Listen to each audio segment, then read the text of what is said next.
Hello and welcome to DM Prep. We're prepping Odyssey of the Dragon Lords Episode 2, Versi the Oracle. When last we left off, our players had just reached the Temple of the Oracle. They made their way inside. Here, I'll bring it up on Roll20. That's where the players are right now.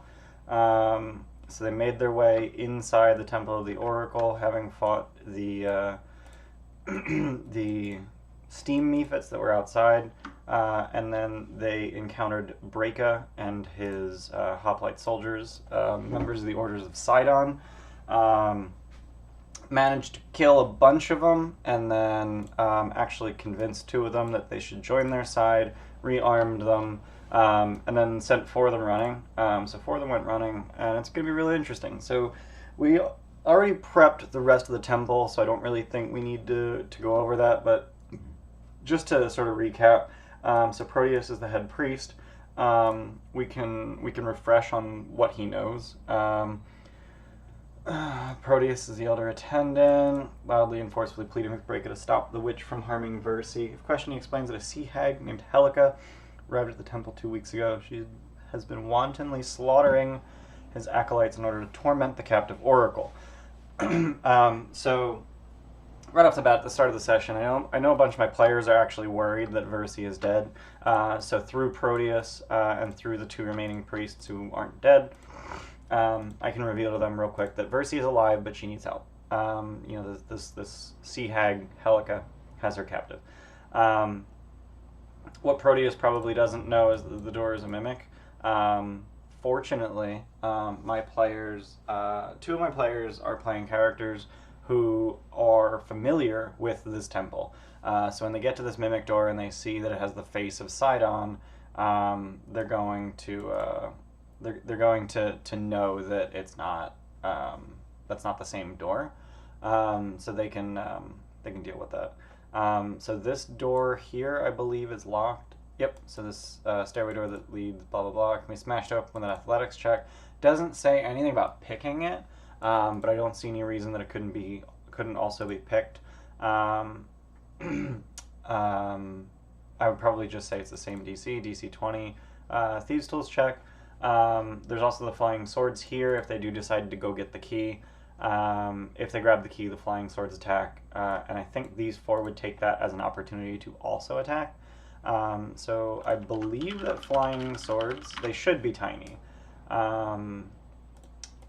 Let's see. Flying swords are small. Interesting. I'm going to go ahead and say that that's stupid and they should be tiny because they're very small objects, which means that they can share spaces with the players.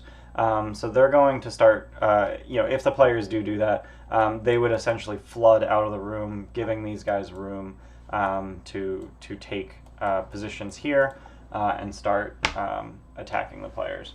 One of the things that's really interesting is that we're using dynamic lighting. So like there's all of these pillars are wonky. I've learned my lesson. Do not use circles with Roll20's dynamic lighting. It's just all kinds of fucky. For instance, what is going on here? Like, what is that? They're kind of like weird septagons instead of circles. Not behaving well at all. So I would recommend against using circles with dynamic light. Like what is going on here? It's so weird. So yeah, lesson learned. But as the players move through the temple, there are a great deal of light sources throughout the temple. So the dynamic lighting is essentially just serving as line of sight more than light, because of all the lit braziers, and then even downstairs in the chambers of the oracle, there's lit braziers. But anyway, so we've got the flying swords, we've got the mimic, we've got these four guys. One of these chests actually has potions of healing, but Proteus will actually reward the players with those once they save the oracle. So we get to the Temple of the Oracle, the Grotto.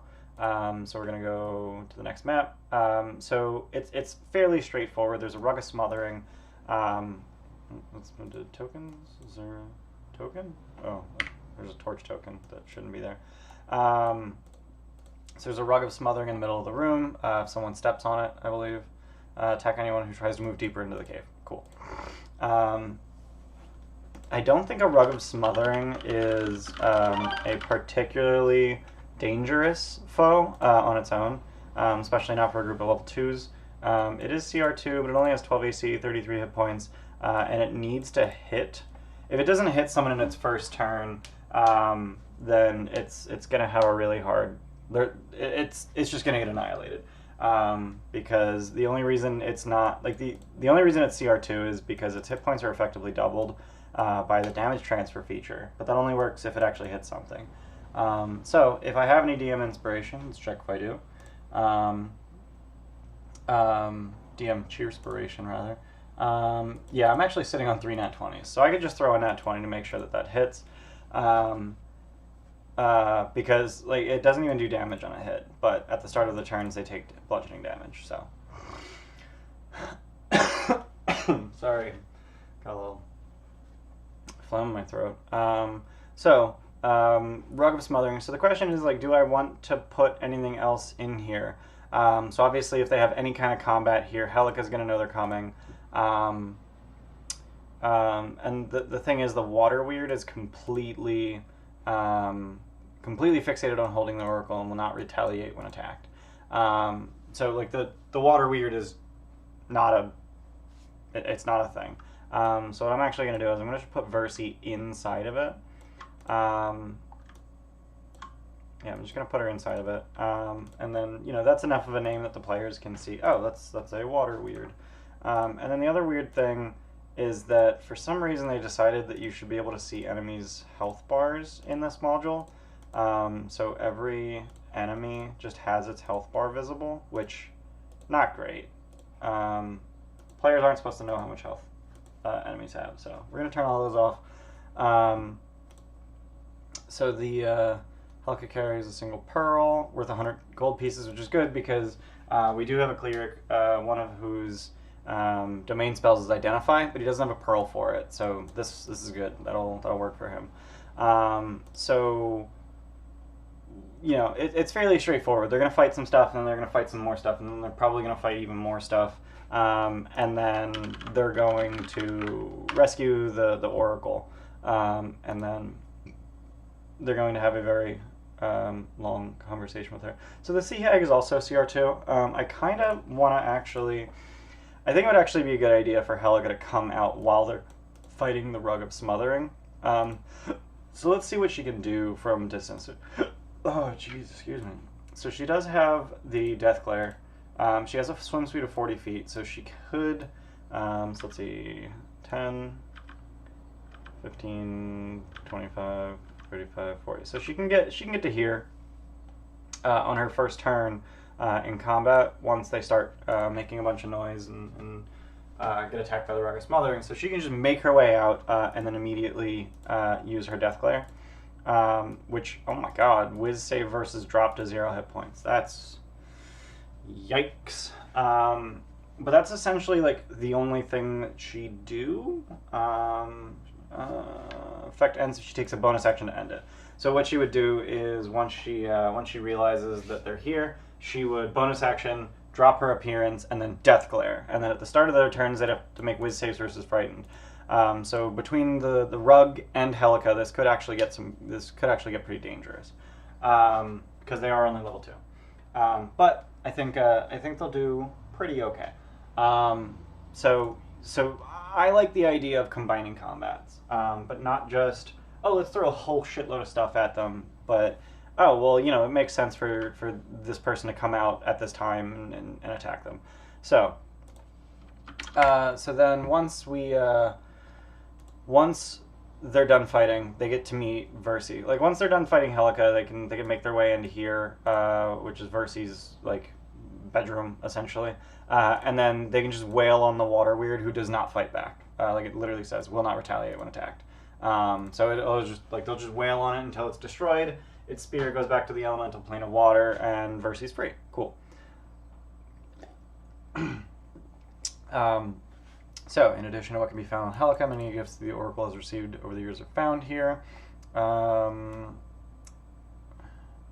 it says you're cursed by the gods. I think I did the Curse of Grey Robbing. I think that I said that I would use the Curse of Grave Robbing, which I totally think is appropriate. It's not quite a grave, but it is appropriate. It's like you can't get rid of this treasure unless someone willingly takes it, knowing full well where you got it and that you're cursed because of it. I think that's cool. So once the Oracle has been rescued from the sea hex, she thanks the heroes and introduces herself. Centuries ago, she foresaw the coming of great warriors who would save Thalia in her hour of need. She delivers the full prophecy to those in attendance.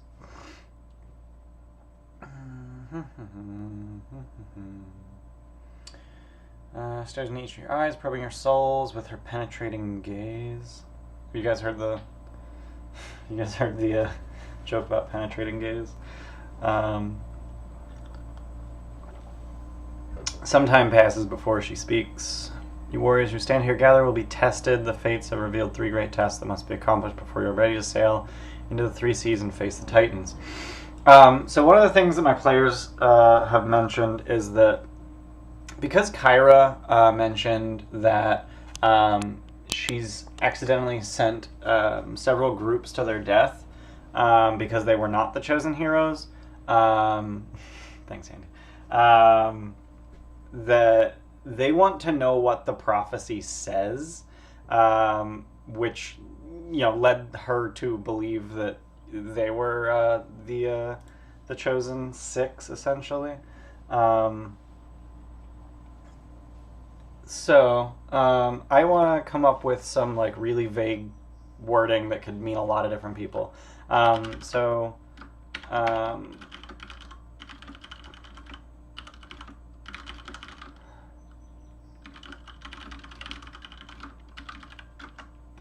We need word wrap. Always need word wrap.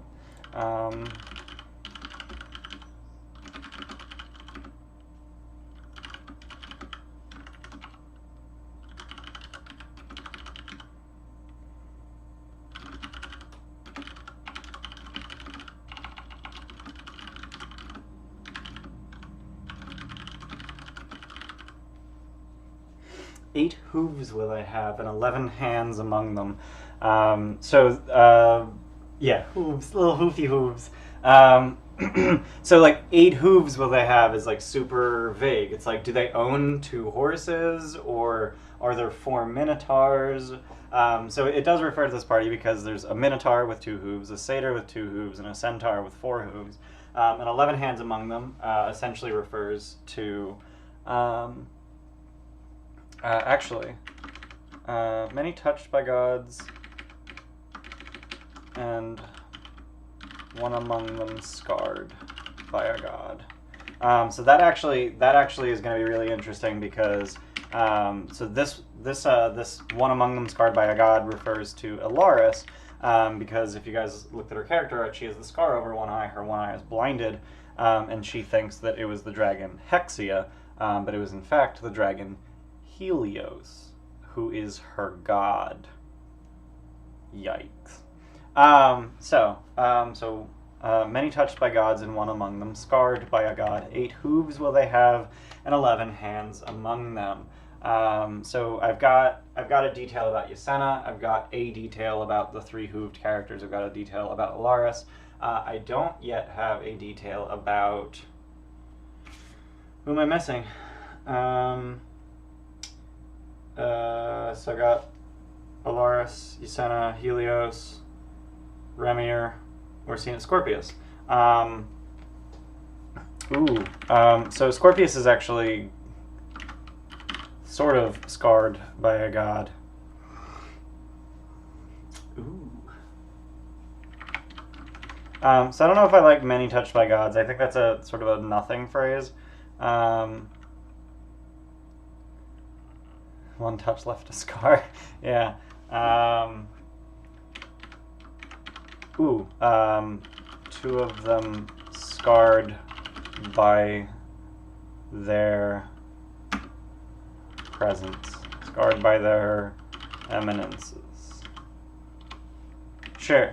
Many touched by gods, 2 of them scarred by their eminence. So actually, 3 of them. Well, okay, so most of them are cursed in one way or another. So Alaris has her actual physical scars. Scorpius has his curse, and Helios is doomed. And then Remir is, of course, the son of a god. Holy shit, there's a lot of gods in these backstories. Yikes. So, chosen heroes will come from a great many places. Many touched by gods, 2 of them scarred by their eminence. 8 hooves will they have, and 11 hands among them. I'm trying to think, like, what else? What other details? They really are all scarred in one way or another. Okay, let's go through them one by one. Alaris is physically actually scarred. Here, we're going to do this. So Alaris is actually physically scarred. Helios is doomed by Lutheria. Yasenna, probably the least scarred by a god, but literally missing both arms. Orsino was cursed to be a bull by Sidon. Remir is... like, he's actually just the son of a god. I don't think there's any, like, darkness in his past. And then Scorpius is cursed. So I think Remir probably came off the easiest because his dad's actually a fucking god. So that's kind of neat. Many touched by gods. So how many of them? Oh god. All touched by gods. They're all touched by gods. Like, every single one of them has a god in their backstory somehow. That's kind of neat. Interestingly, Scorpius he doesn't know that there's a god in his backstory at all. So Scorpius, and by extension his player Jesse, knows nothing about where his curse came from, but in fact it came from Narcissus, the lost god. But yeah, they are all actually touched by gods in one way or another. That's pretty neat. So all touched by gods, 2 of them scarred by their eminence. I don't know if it's safe to say 2. So Alaris and Scorpius are the 2 that I'm thinking about. Yasenna wasn't really scarred by the god. Orsino, pretty much scarred by a god. Helios, kind of scarred by a god. 2 of them disfigured. Oh no, 3 of them are disfigured. 3 of them, because Helios, or Orsino is disfigured. He's the wrong figure. What are the 11 hands? Here are the 11 hands. We got 1, 2, 3, 4, 5, 6, 7, 8, 9, 10, 11. So between the 6 of them, they have 11 hands. So I made a comment during last session that when Yasenna cast Mage Hand for the first time, Kyra was like, "Whew, that's really good," because like I thought you had 1 arm, and then when I saw you had no arms, I got really worried because one of you was supposed to have 1 hand. So cool beans. So yeah, all touched by gods, 3 of them disfigured by their eminence. 8 hooves will they have, and 11 hands among them. And I do want one more sentence, just because I feel like this needs one more sentence to feel like a full paragraph. So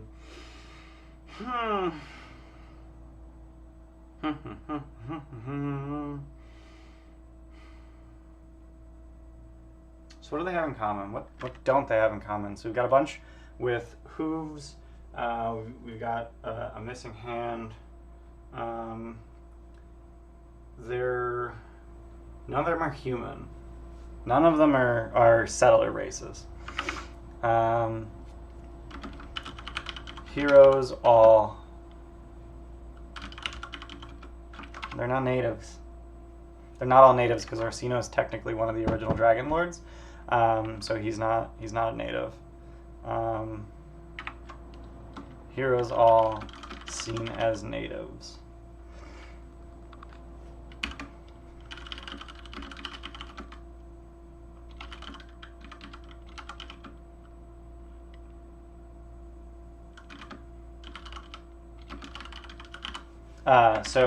So this is I actually really like this.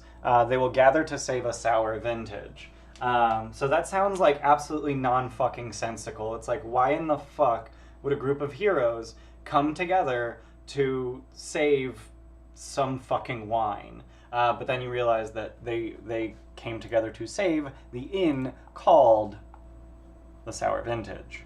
So that I actually really like that. So here, so yeah, I like that. So here is the paragraph that, you know, here's the prophecy that was made hundreds of years ago, shortly after the Oath of Peace was forged, that foretold the six of these six people coming together. So essentially what I'm going to do is I'm going to take this paragraph and jam it right before you warriors who stand here gathered. So the oracle inhales the vaporous fumes that surround her. She stares into each of your eyes, probing your souls with her penetrating gaze. Some time passes before she speaks. The chosen heroes will come from a great many places. All touched by gods, 3 of them disfigured by their eminence.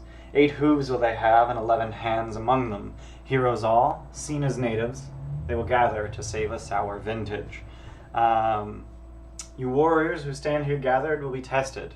The fates have revealed 3 great tasks that must be accomplished before you are ready to sail into the 3 seas and face the Titans. You must shape the silver fires of the Lost Forge in order to craft the tools that you will need. You must claim the mighty weapons wielded against the Titans by the first Dragon Lord. And you must drink deep from the bottomless dragon horn, for it will reveal a vision that I cannot see. But woe unto thee, for I have seen the end of all things. My father's anger cannot be quelled, and his sister's schemes even now. Your quest may yet fail, and, if it should, the sky will rain black fire, and the doom of Thylia will come. So that's the prophecy that you know she gave hundreds of years ago, and she's just repeating it at this point, I guess. So it's time for the heroes to undertake 3 great tests. But first, she'll speak with each hero, revealing specific information about each of their epic paths. So, it does say here that Versi will treat the Vanished One differently than the other heroes. She will ask to speak to this particular hero privately in her cave, where she will remind them they must return to her when the great labors have been completed. The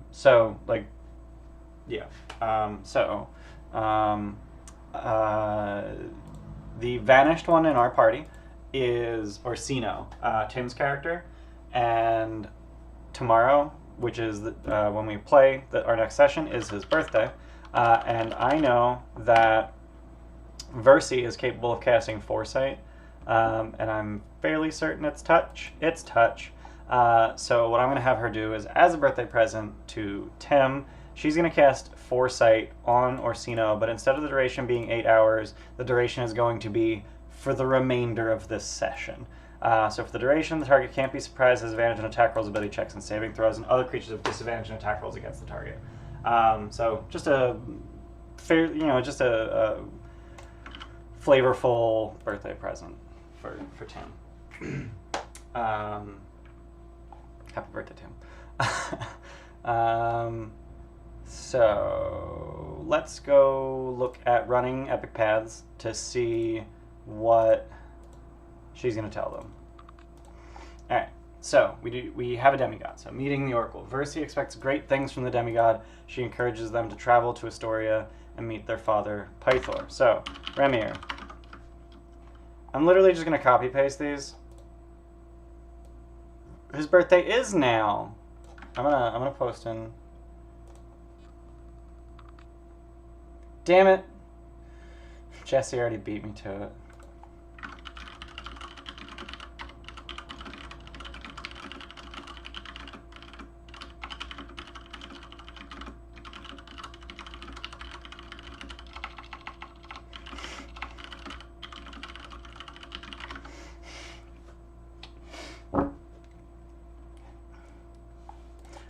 So yeah, anyway, so I'm gonna, if you're not already on our Discord, you should be on our Discord, because all of our players are on the Discord.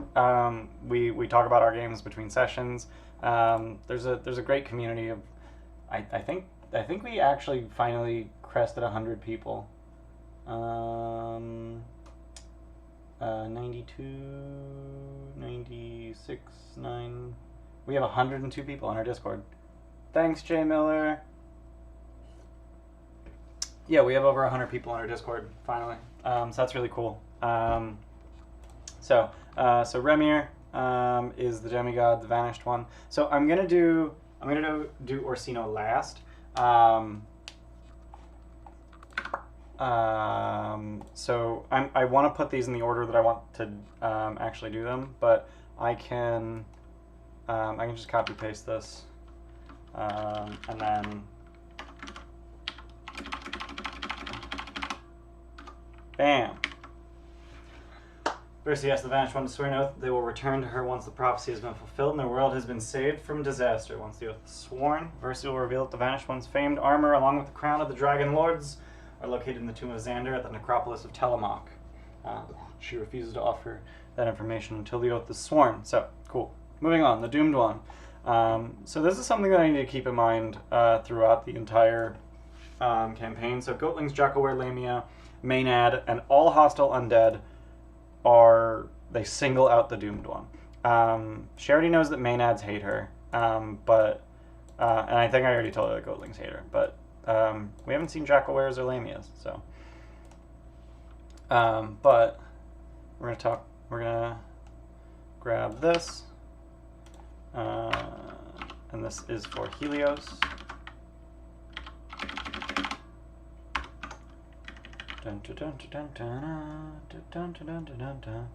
The Haunted One, we don't have a Haunted One. We do have a Gifted One. So the Gifted One, alright, so this is the first one that we've modified pretty significantly. So this is for Yasena. Oops. Versi reveals the Gifted One's conflicted ancestry. Provenance, having been sculpted by the granddaughter of Sidon, by a granddaughter of Sidon. I'm pretty sure it's a granddaughter. Sidon fell in love with a mortal sorceress. Theria eventually convinced her brother that such a romance was corrupting him. Murdered the sorceress, not knowing that she had already given birth to the Gifted One as a child of that daughter. Okay. So she's not the granddaughter. Having been sculpted by a daughter of Sidon.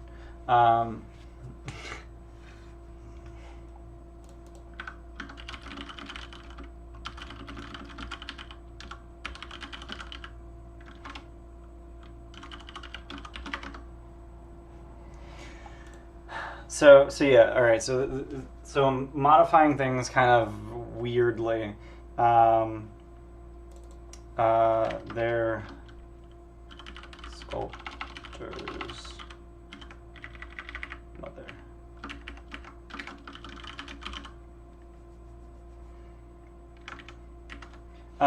So when I'm talking to Yasena, I'm going to refer to the sculptor not as your sculptor, but as your mother. So it's going to get really weird, and it's going to be like, your grandmother was a sorceress who Sidon murdered. But it says she reveals the Gifted One's conflicted ancestry, so... okay,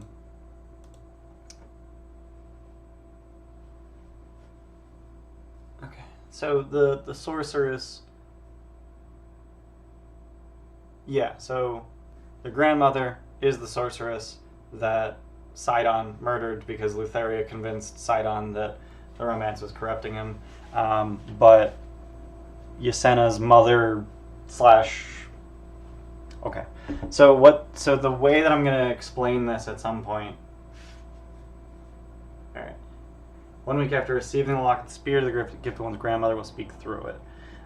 So what I'm going to do is that Yasena actually has her mother's soul. Maybe? And the reason that Yasena woke up at some point recently is that her mother finally died and her soul went into the statue. But so Yasena is her own mother and she doesn't know that. That's fucky. that seems sufficiently Greek epic. Star Reliquary, Dragon Egg, Instant Fortress, yeah. Sufficiently fucky, yes. The grandmother will speak to them through the locket. The silver dragon is without a soul. And then the grandmother soul enters the dragon. Adult silver dragon. Only assists with the battle against Sidon. Okay. All right. So yeah, I don't think anything in there screws with my plan. But the question is, how much do I want to reveal to Yasena at this time? I think I don't want to explain to Yasena where her soul came from, but I do want to explain your mother was a daughter of Sidon. Your mother being the woman who sculpted you. I do not at this time know why you are sentient, but at some point I can explain that to him. Yeah, I can explain that to Yasena sometime throughout the campaign. That can be sort of a later reveal.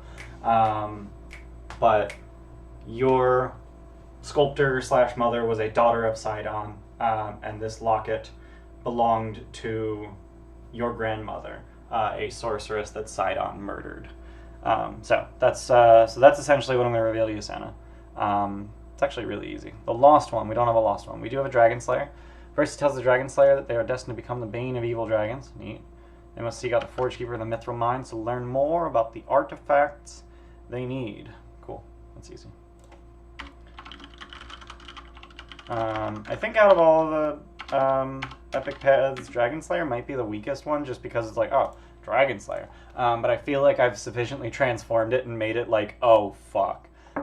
Because the Fates reveal that the Dragon Slayer should seek the wisdom of the Sun God. And he will help the Dragon Slayer find the revenge that they seek. Cool, I get to meet my god! And then you find out when you get there that, oh, shit. My god is the dragon. This sucks. And then she has to kill him. And then we're going to have to figure out how does Cleric. Am I going to put character name? I don't know what you mean. Oh, Jesus. Dragon Slayer. Yeah. Sorry. Alaris. Good point.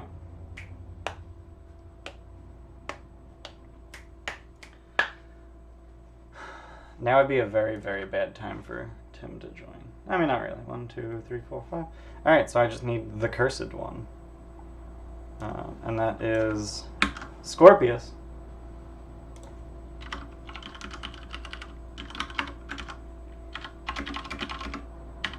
So Scorpius is the other one whose epic path I'm significantly modifying. It's such a tiny change to his story, but it makes such a big deal to how the epic path runs. So it is absolutely central to the epic path that the Cursed One's curse has gone down the generations in their family forever. But Scorpius insisted that the curse is his and his alone. So I have to figure something out. So Damon knew the Cursed One's ancestor. No. The curse was devised by Sidon and Lotharia. No. So that sucks. But he says the Cursed One must seek out the Lotus Witch on Scorpion Island. That's going to be neat. She'll know how to break the curse, and Scorpius has a grudge against the Lotus Witch, so that's cool. Lotus Witch reveals the magic of the curse originates on Typhon Island. Only by going there and diving into its volcanic heart will the Cursed One be granted their wish. But to do so, they must possess a magic item powerful enough to protect against fiery death, and Lotus Witch will give them if they answer riddles, otherwise they have to kill her. Cool. But then they leap into a volcano. They appear alone in the ash plains of Hades, and then there's a commoner with Cerberus. And then the commoner is your ancestor, and the curse was his fault, but you don't have an ancestor. So I haven't figured out how what he needs to do to break the curse. but I'm thinking it's going to be some kind of. I'm thinking it's going to be something like a sacrifice to Narcissus. So they need to learn that Narcissus exists. Or they just like they need to learn that Narcissus exists. Otherwise, like, how does even something about his former self? So that's why Narcissus is important. So Scorpius's backstory is that he was an Arisian monk, and he was cursed when on the way to Scorpion Island to go through a sort of rite of passage that he saw as barbaric. He fled. He jumped ship, took a dinghy, and essentially just rowed his way all the way to Mitros. And during that boat trip, he became cursed, and he started growing his snakes. And the reason that he got cursed was because Narcissus is literally the god of narcissism, hence the name. He's the god of beauty, I think, is his domain, but like he's literally just all about himself. And Narcissus hates when the people that live in the city that he lives in do anything that is unbeautiful, either like actual physical beauty wise or like personable, like personality wise. So Narcissus cursed him for his cowardice, essentially. But here's the thing: nobody in Arisia even knows that Narcissus exists. He's the lost god, and he's been the captive of the queen of Arisia for hundreds of years. They can actually meet in Mitros, or was it Estoria? In one of the cities, they can meet the wife that the nymph that Narcissus was supposed to marry before the queen of Arisia kidnapped him. I'm not sure entirely how he's going to be able to end the curse, but something maybe, I don't know. So we'll figure it out. And then this is silly. So all right. So Damon will tell him to seek out the Lotus Witch. So for now, he just needs to go to see with Damon, the ancient lich who guards the Necropolis of Telamok, to learn more about the nature of his curse. And that's really easy. That's really easy from Versi. So I've got her prophecy, and I've got like what they have to do now. So now we got to go next steps. Leaving the temple. All right. They should choose one of the three labors before leaving the temple. Kyra volunteers to serve as a guide and traveling companion. She won't take no for an answer. She recommends traveling to Estoria first because of the Horn of Balmetria. So I do need to be very careful whenever I read that, because I talked about this in the last stream. I've renamed Balmetria to Balmithria. So it is the Horn of Balmithria. Otherwise, players might put together that Balmetria and Mitros have something to do with one another, which is totally true, and I don't want them knowing that. So if any of my players are in here, I hate you forever. So at this point, I kind of need to prep Estoria. So I'm not going to railroad them to Estoria. So I kind of need to like figure out all of these. Because I'm guessing that all of this stuff, with the fights upstairs and then down here, no more than 2 hours, probably including the roleplay with Versi. I hate all of my players, including you, J. Millie. No, I don't hate my players. I only hate them if they're watching the stream that they're not supposed to be watching. So claim the weapons of the Dragon Lords, forges the mithril forged by the god Vulcan, capable of wounding the Titans, those descended from them, located in Telamok. So they might decide to go straight to Telamok, especially if Scorpius is like, excuse me, we need to go to Telamok. Forge keeper in the mithril mines.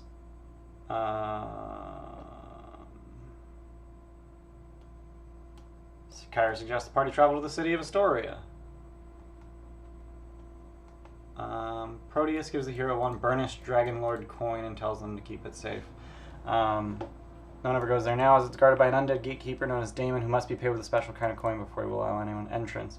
So the Necropolis at Telamok is where the names for the dragons is really, really, really, really, really, really important because throughout the Necropolis, which is really fucking cool. Like, it's just like here I have a hole that goes woof. But throughout the Acropolis, there are these inscriptions. It says oath sworn of Pythor. It's like, wait, there's a god named Pythor. You're telling me there's a fucking dragon named Pythor? So instead of Pythor, it is. I really need to memorize these. Raspitrion. Instead of Valis, it's Tisophael. Instead of Kyra, it's Archeriania. Instead of Vulcan, it is Sibyl Corax. And then there's nothing in here about Narcissus, but if there were, his name is Aristanar. So dragon names gotta hide those. So one thing that I want to do is I do want to try and force as many D20 rolls through the rest of the session after they meet Versi, just so Tim can get the most out of his foresight. So I don't want to force them to go to a specific place. I just want to force them to go somewhere that they have to make D20 rolls. So I guess I might be prepping all of Chapter 2, which is 40 pages. Woof. We're 40 minutes into this bitch, and I've just realized that I have 2 hours to go. So let's finish. All right, so let's finish this chapter, and then I'll sit down. So claim the weapons of the Dragon Lords. That's the Necropolis of Telamok. Light the fires in the Mithril Forge. You're supposed to go to Estoria to figure out where that is, and then you head to the Mithril Forge. And then drink from the Horn of Balmetria. That leads you to the Mossy Temple. And then if the heroes ask about the 3 seas, Kyra will explain it almost certainly refers to the Cerulean Gulf, the Forgotten Sea, and the legendary Nether Sea. This is neat. Everyone the party encounters will know them as the Chosen Ones. The party should choose one of the 3 labors before leaving the temple. I agree. They should choose one of those. And then, I can run the appropriate one. And then Proteus intercepts some thanks for saving Versi. He's skeptical any of these so-called great labors may be accomplished by mortals, but he believes that Thylia desperately needs heroes who are willing to try. Gives each of them a potion of healing. And then the future of Thylia may be bleak. There's always hope. The people of this land will look to your actions as a sign of things to come. Seek neither fame nor fortune, but show them the true meaning of heroism. Make yourselves a beacon of light as we enter this time of darkness and go with the blessing of this temple. And then Kyra says, hey, listen to me. No. Forget what Proteus said. This is your chance. I'm not getting the voice right. The voice isn't right. That's not Valley Girl. Okay, forget what Proteus said. This is your chance to win fame beyond your wildest dreams. You want fame, right? Of course you do. All great heroes want fame. Fame's the path to immortality. These great labors are only the beginning. The path ahead of you is going to be filled with opportunities for winning fame. If you truly manage to rise to your fate and confront the titans, then poets will sing of your deeds for ages to come. So this is the part where we introduce the concept of fame to my players. So let's look at the fame table. I don't know where fame is. Is that in the appendix? Fame. Neat. Your name is known in local taverns. Cool. Local tavern patrons treat you to free drinks and challenge you to arm wrestle. Neat.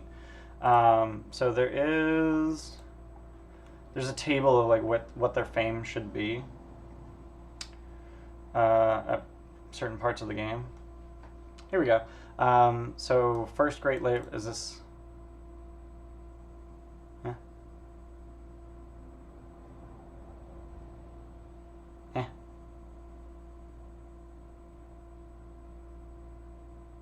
But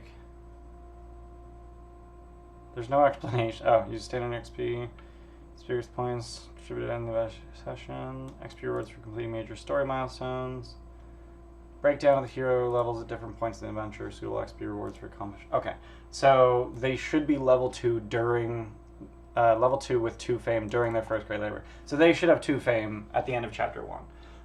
And then if they finish the first labor, they get 400 XP each. So that should be like significant because you only need 600 to get from 2 to 3. So yeah, I do think I kind of think that I want to do EXP, but I think I might tell a player to track it instead of me. I really want someone to challenge Yasena to arm wrestle. That would be kind of funny. That'd be pretty funny. So let's go back to. I keep jumping back and forth. Fortunately, this is all bookmarked, so it's really easy to do that. But Oath of Fellowship. So there's one tiny problem. Tricky thing about fame is if you're not careful, one hero might outshine all the others, and all the stories are about that one hero and how strong and valiant they are, and like the rest of you will just be yesterday's news. So I encourage you to swear an Oath of Fellowship. So it's like this kind of oath where you guys are all friends. Yeah, killing a giant murder boar is worth some fame, exactly. So that gave them their first fame. Saving the Oracle gives them their second fame. So it's like this kind of oath where like you guys are all friends forever, and you know if one of you gets famous, the rest of you gets famous, and maybe even maybe the magic of the oath will protect you. So this is I know I mentioned this last prep session, but this is something that I really wish that I could do like in person. I am name, and I swear upon my life and my honor that I'll uphold the oath of fellowship with the warriors who stand at my side, and I toast with wine. I thought it would be really cool to do in person with people actually like drinking wine. Oh well. I am going to at least sort of prep the beginning of each of the Great Labors. So Chapter 2, the Great Labors, is 40 pages long. Yikes. Fortunately, 2 of them involve going to Estoria, so I think I can get away with just doing the City of Estoria and then the Necropolis in case they decide to beeline that. But first, I need to hit the bathroom, so I'm going to run an ad, because that's the thing I can do. Where's quick actions? There's quick actions. Don't you just love watching me struggle? Alright, I'm gonna run an ad, I'm gonna go to the bathroom, I'll be right back.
And we're back. Okay. Yeah, I sat down because my feet are hurting. Standing up is exhausting. So we gotta prep the Great Labors. So I've already kind of sort of read a little bit about this. So approaching Estoria, we've got a map of Estoria. So it's nestled between 2 cliffs. There's some areas. We've got an amphitheater. Area 2 is the northern gate. Area 3 is the southern gate. Area 4 is the eastern gate. Area 5 is like the central market. Area 6, I don't know. This is the part where I ran out of things that I know. I think Area 7 is the Dragon Shrine. Public Amphitheater, the Wine Festival. Quests owned by the king. When the king learns that the oracle's chosen ones have entered Estoria, he immediately sends 6 soldiers to fetch them and escort them to his palace. So this is really neat. Like, you just railroad them right into the palace. Andy points out if I throw everything they fight into an encounter on D&D Beyond, it'll add it up and split the XP for me. Let's give that a shot. So the issue with that is going to come up when I run, when they fight something that isn't in D&D Beyond. So what if I do, instead, what if I do Kobold Club? Because Kobold Club has third-party sources, so let's see if they have Odyssey of the Dragonlord. Of course they don't. Yeah. It's a big old Megatory. I could probably upload them if I had, yeah, additional content.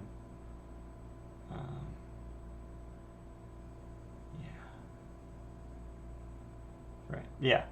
Yeah. So like, all I got to do is find something that matches the same CR because that's the only way that XP is determined. But that is a decent plan. What I was planning on doing was just multiplying all of the XP requirements by 6, and then literally just adding up. So instead of dividing things, just multiply the requirements. So in order to get to level 2, they needed 1,800 total XP. So last session I was just keeping track. Let's go to monsters, mythic beasts, and so we have the Great Boar. So Great Boar 700, roleplay I gave them 600, Steam Mephits was 200, soldiers another 200, and Breaka was 50. So this adds up, or Breaka was, I don't know, like 100. And then this adds up to like exactly 1,800 or something like that. So like that's how I was planning on doing it. But I'm actually not entirely certain that I want to. So the issue with XP is that if you don't give XP, the issue with running XP instead of milestones is that if you don't give out XP every time they do like really good role play or move the story forward in a way that isn't murdering things, then it becomes very obvious that the way to level up is to murder things. So what you need to do is, like, this says quest, but like it's not really a quest, so I don't need to assign XP to that. It does work. Yeah, right. It does. Yeah, it works like a party level, and it does work with the theme of the campaign. I don't hate the idea of doing EXP. Incidentally, I want to save these. 2020-07-11 is tomorrow's date. Yep. So I saved my files in the best format, which is year, month, day. That's the only way to format dates. Fight me. So they're summoned by the king. They're immediately taken to see the King of Estoria. They seem nervous about the troubles brewing. They being the guards. They seem nervous about the troubles brewing in Estoria. It is widely believed that King Pythor has gone mad. So this encounter begins the king's daughter. So that's the next sort of sub-chapter. Strongly recommend you run that part of the adventure before allowing the heroes to explore Estoria. And I think the reason for that is to give them like a little bit more XP so that maybe they can level up halfway through the first great trial, but they might literally just like beeline the Tomb of Xander, which would be, not the Tomb of Xander, the Necropolis at Telamok, which could be a problem.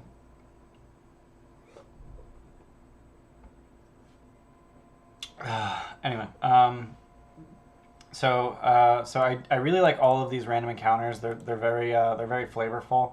I like this one a lot. This one's kind of neat.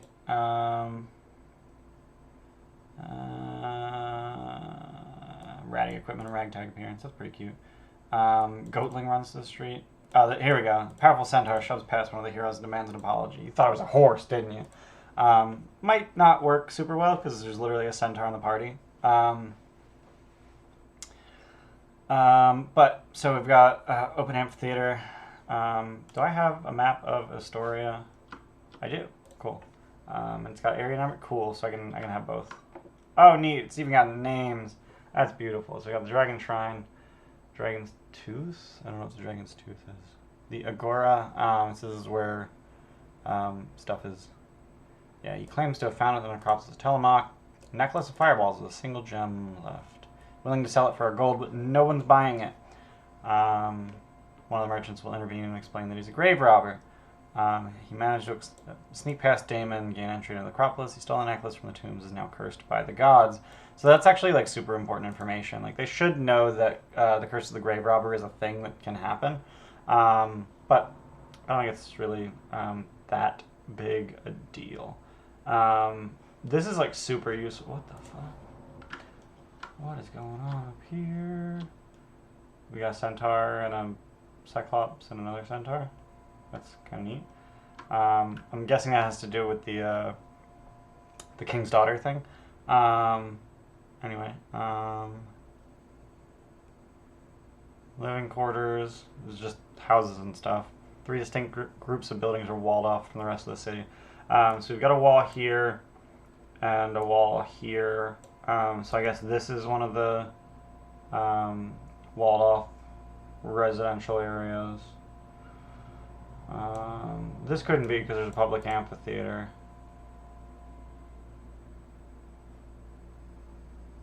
You know, I'm not really sure. Not really sure what they're talking about. 3 distinct groups of buildings are walled off from the rest of the city. Unless they're just like referring to this wall here, and then it's like these 3 groups of buildings, like 1, 2, 3, or something like that. I'm not sure. Simple stone houses the first complex line the central courtyard in neat rows. Structures of the second group are covered with ornate statuettes and carvings. The third group is a rustic collection of humble brick homes. I really don't know what the hell they're talking about. That doesn't seem to be very well represented by the map, but that's fine. Dragon Shrine. Aesop's one of the coolest dudes ever. He's heard of the, so Aesop is actually from... I put Aesop in Yasena's backstory. So Aesop was brought to Mitros to appraise the statue that Yasena is for King Acastus of Mitros. And that's when Yasena revealed herself to Aesop, because Aesop recognized her, and he's like, wait, what? I'm a Dragon Lord? That's cool. But, you know, they would want to go to the Dragon Shrine to find the Horn of Balmithria, but it's been stolen. Thieves broke into the shrine 2 nights ago and escaped with it. Aesop will answer any questions they might have about the horn. He welcomes an investigation for clues in the Reliquary. So the Reliquary is a small stone chapel with 3 alcoves protected by glass. Glass of the central alcove has been shattered and dark purple stains are splattered all over the floor surrounding it. What are the other 2 reliquaries? What are the other 2 relics? Are you not going to tell me that? Because that just seems rude. Seriously? They're not going to tell me.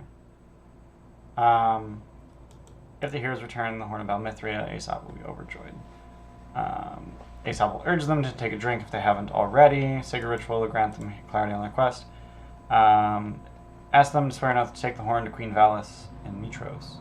Once the heroes, the King Acastus may attempt to claim the horn as a symbol of his right to resurrect the Dragon Lords, but he believes that it belongs to the Goddess of Wisdom. Also, with a face like this, you would very much expect that to be a woman, but they exclusively use male pronouns for Aesop, so I guess Aesop's a dude. I'm not gonna comment. He's just a very, very feminine dude. That's fine. One of a few priests who still honor the legend of the Dragon Lords. So he knows that Yasena thinks she's a Dragon Lord, and he might even recognize Orsino.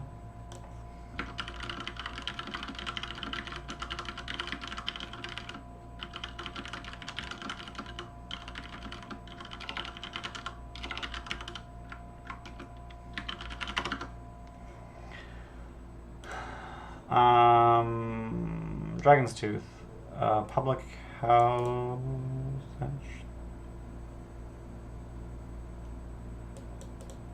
What is a public house? Is that a tavern? Not entirely sure.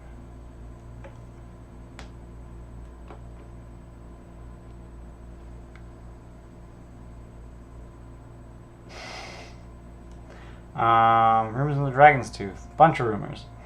So I don't really super need to prep the city proper because the players... I mean, I guess I kind of do. I kind of do. So let's read these rumors. Teenagers in the region have been disappearing lately, including Theracles' daughter. Theracles is the old man who runs the vineyards in Estoria. Okay, neat. Massive hurricane is brewing off the coast of Mitros. It'll be weeks before it's safe to travel to the city. Roads nearby are closed.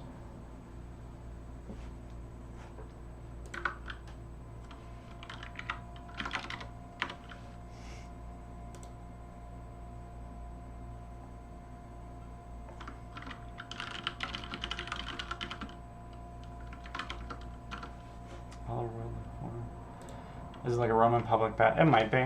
So I'm just going to look something up. Okay.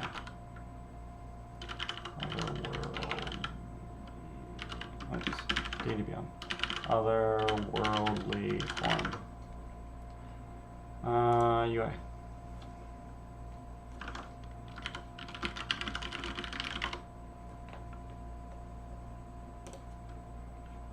Alright, cool.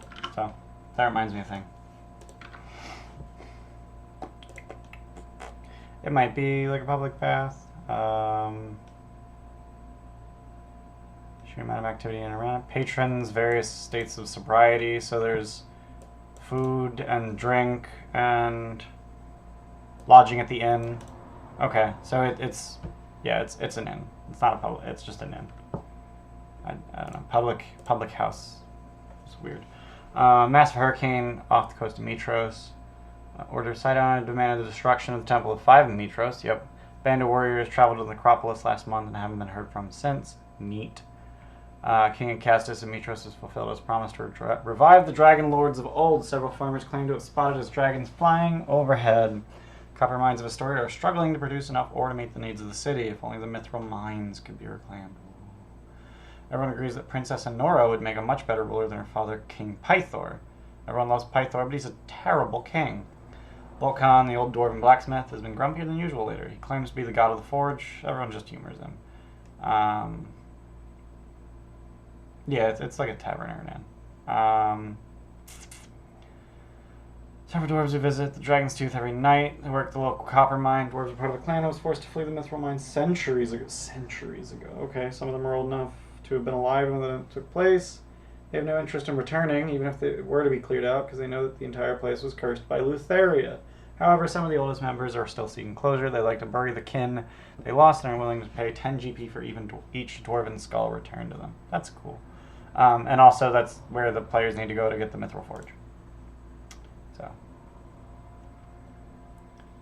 I'm not really sure how this the Mithril Forge works, so that's something I'll have to read.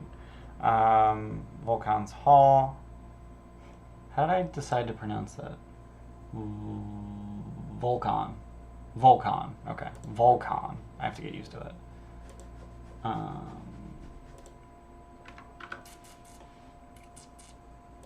I need to get off of Discord. I really need to get off Discord.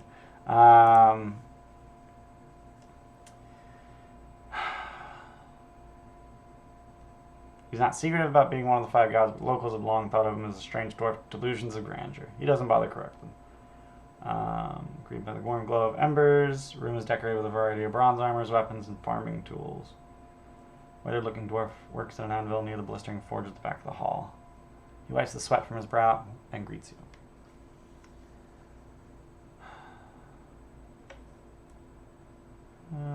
Gangly teenage boy named Theo. Neat. Quest the Mithril Mines. Recognize the heroes as the Oracle's chosen, and he is vaguely impressed. He rambles at great lengths about the ancient forge in the Mithril Mines. He speaks of the great weapons and artifacts that were forged there in ages past before Lutheria cursed the place. He vows to join the heroes in the Mithril Mines once they've rekindled the fires of the forge. If the heroes chose to sacrifice the great board of Volkan, then they didn't. So they did not. Dad never showed his feelings much, and he was always busy in his workshops, but every year on my name day, I would find some new magical trinket hidden under my pillow. That's how I know he cares. Aw, Kyra.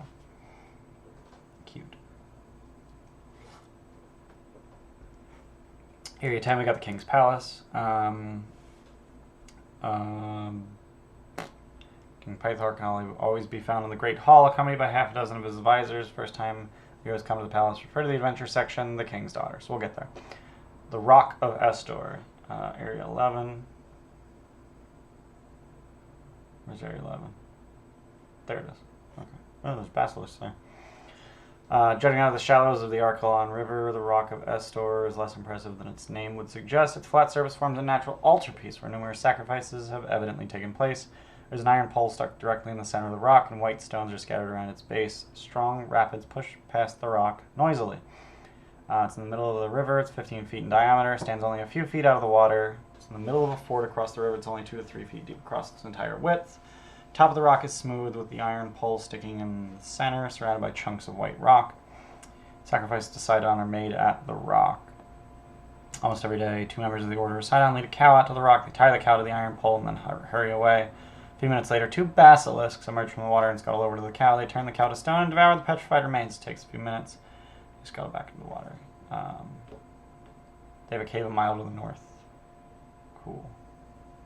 The cave is only accessible by swimming underwater and then up into a small grotto where they have a nest. 4 basilisks can be found here, and there are 4 eggs in the nest. Jeez, that sucks. So the northern steppes, there are bands of centaurs, occasionally a cyclops. Heroes are determined to explore the lands north of the Archelon River. They'll be discouraged by a cyclops that throws boulders from 200 feet away. He'll deliberately miss several times, but if the heroes don't get the message, he'll begin to aim directly at them, with disadvantage because they have disadvantage on attacks against anything more than 60 feet away from them, because they have poor depth perception. More than 30 feet away, they have poor depth perception. That is terrible art. That may just be the worst art I've ever seen in 5th edition. Yeah, disadvantage on attacks. Also, only 3120 feet. So if he's throwing boulders at 200 feet away, he automatically misses anyway because he's attacking past his long range. That's how that works. If they attack him, a band of dozen centaurs will come to his aid. Cool. So to the east is the Estorian vineyards. We got Theracles that used to serve the king but now retired. Theracles wants someone to find out what happened to his daughter. She disappeared into the old wood a week ago, and Theracles has been able to track her. She's actually one of many teenagers who've been lured into the mossy temple by a tribe of goatlings who serve the corrupted dryad Demetria. If the heroes are able to rescue Corinna and bring her back, Theracles is overjoyed. While he is not a wealthy man, he does have a family heirloom, a javelin of lightning. Neat. I love javelin of lightning. It's really cool. And then to the south, Woodhike, Halfling Enclave.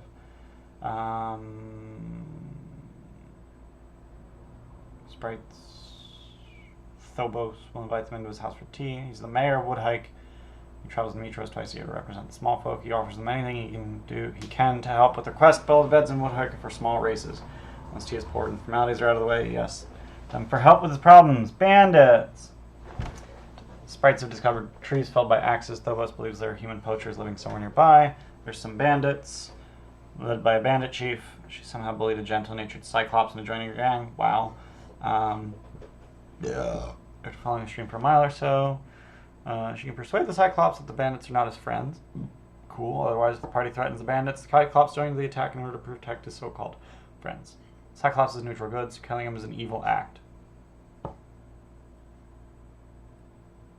Okay. The party manages to separate the Cyclops from the bandits, then Phobos is willing to adopt him. Cute. Alright, so King's Daughter. So this is the thing. Heroes have been summoned to the Estorian Palace to meet with King Pythor. He's one of 5 gods. Legendary god battle. Now he is said to be mad with grief over his many lost loves and the imminent sacrifice of his daughter Honora. The Order of Sidon has demanded the princess be sacrificed to the Lord of Storms. If it's not done, then an army of centaurs and cyclopes will descend upon Estoria and slaughter all people. Because Pythor is one of the 5 gods, he is bound by the oath of peace. He cannot take up arms against the Titans till the oath ends. Only the heroes can intervene to save his daughter. King Pythor has ruled over Estoria for several centuries. Yeah, I know those. When he overthrew the tyrant king Lysis Archelander. Okay. More than a dozen wives and countless mistresses. Those he loved the most have always come to gruesome ends thanks to the green dragon Hexia. No one knows why the dragon has such hatred for Pythor. The loss of so many loved ones has driven him to drink. He is essentially a womanizing drunkard. He abdicates all his responsibilities in favor of hunting, seducing the latest beauty at court, or indulging in drunken and self-pitying excesses that last for days. So he's King Robert. He's King Robert Baratheon. I want you to run my kingdom while I drink and whore myself to an early grave. You got fat. Yeah, so I just have to summon my best Mark Addy when they meet Pythor, which will probably be next session. Let's be real. They're probably going to go to Estoria. We're probably going to have to run the king's daughter, meeting the king. Let me tell you of my woes.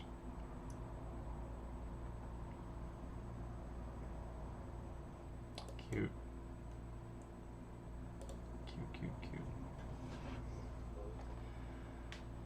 If Kyra's with the heroes, she'll step forward to lecture King Pythor, who is her brother. Before Pythor can continue, Kyra brashly interrupts him.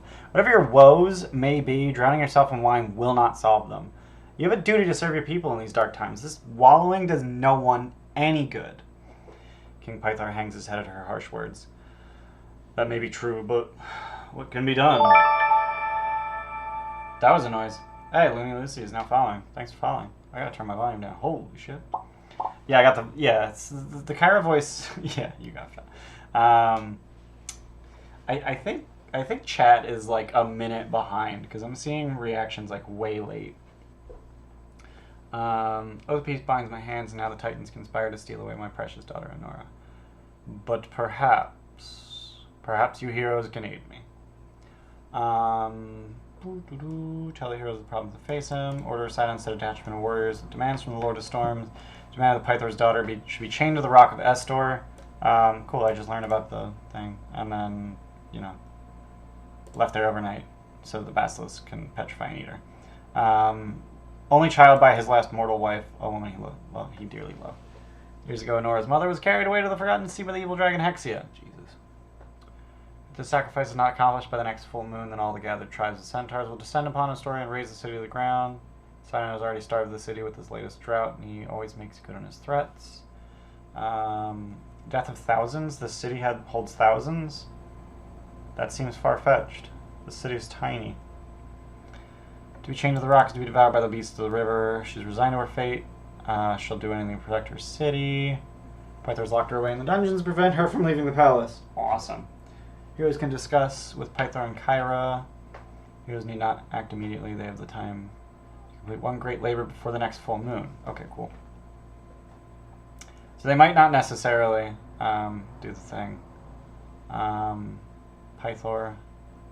All kingly dignity washed away, beg the heroes to help protect his daughter. Trying to figure out how to voice all kingly dignity washed away. I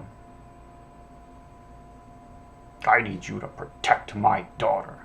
No, that seems dignified. I need you to protect my daughter. That seems like a lack of kingly dignity. Choose another sacrifice. 50 oxen worth 100 GP each. Woof. Really beg. Yeah, like just on his knees, like actually begging them. Yeah, I think that's really how you do it. So 5,000 gold pieces worth of oxen. Yikes. Order will also want another human, but can't bring himself to suggest anyone. Okay.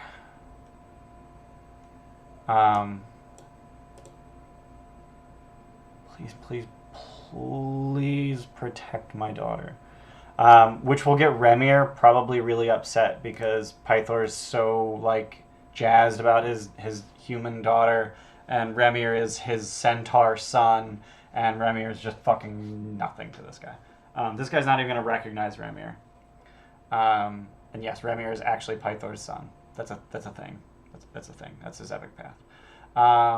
They could challenge the Centaur Chieftain to combat. I think that would be really fucking cool if, with his foresight, Orsino went in to fight the Centaur Chieftain. The only way to disperse the army would be to defeat the chieftain on unequal footing. I kind of want to let Honora be sacrificed. He'll drink himself into a stupor before and remain insensible for a week afterwards. Woof. One additional option is to track down and kill the basilisks, petrify those offered on the Rock of Estor, and No one suggests this plan, since heroes will have to come up with this on their own. Should be noting doing so will not save the princess, for Reliquary will send harpies to make sure she dies. Cool. King Pythor will direct them to talk to his father, the dwarf Vulcan, who runs the local smithy. Pressed as to how a dwarf could be his father, Pythor will apologetically explain that it's complicated. And then Kyra will go, you know, I haven't seen Dad in a while. I think all of the players are kind of assuming that Kyra is the goddess Kyra, but I think it's just going to be made clear pretty quickly. If I recall correctly, in the Dramatis Persona, if we look at Kyra,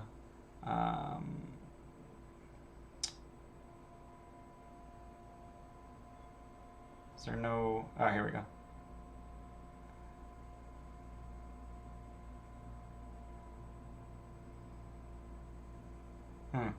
I don't remember. I feel like there was something about if the players ask if the Kyra they know is the Kyra the goddess magic, she'll just like play dumb. But maybe I'm wrong. I don't know. So anyway, so yeah, they can meet in Pythor.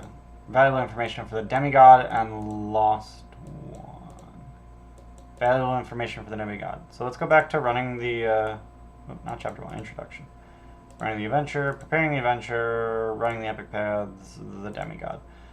Meeting Pythor. Oh, okay, cool. So when the heroes first meet Pythor, he recognizes the demi-god as one of his children. He laments that the green dragon Hexia took the demi-god's mother from him.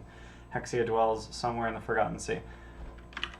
I think Ramir... Oh, this art's not great. Let's bring up better art of Ramir. Odyssey, character art. I only have the teases here? Really? Damn it. One sec.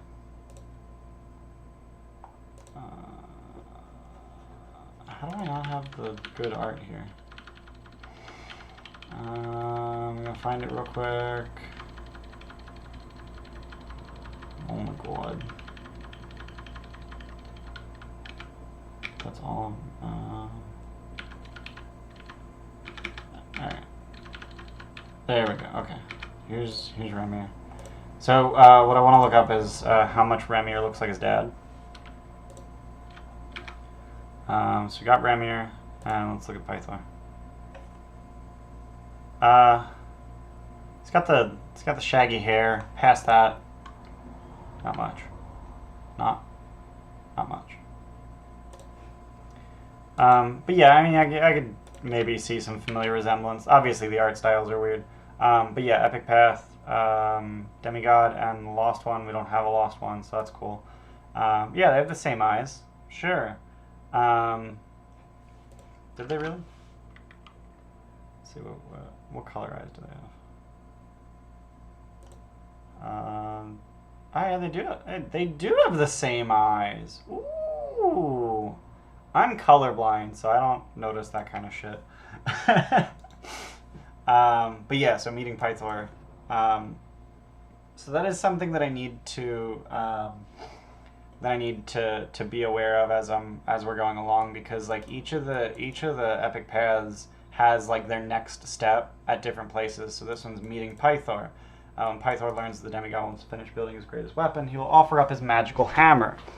He'll explain that the hammer will be needed to forge the weapon, but first he makes the demigod swear an oath to save his daughter Anora from being sacrificed to Sidon. After giving the demigod his hammer, Pythor suggests the demigod talk Vulcan. Meeting Vulcan. I'll only be able to... Wait. After giving the demigod his hammer.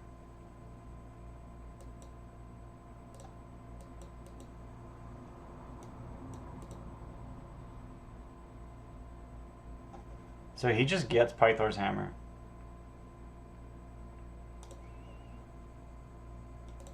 Let's take a look at Pythor's hammer, see what that's about. So that's a legendary weapon. Once per day, you may instantly summon the hammer to your hand from any distance. Teleports directly into your grasp. Hammer's main purpose is to forge magical weapons and armor, and if used in such a fashion, the creation time is halved. Whoa! Ah, items craftable with hammer. Okay. So you can make a luck blade or the rod lordly might. Okay. So it's a +1 weapon that can make legendary items. Okay. Okay. I was like, it's a legendary item. But it can forge magical weapons and armor, and there's no armor on this table, so. And then, okay. But then there's the Mithril Forge as well.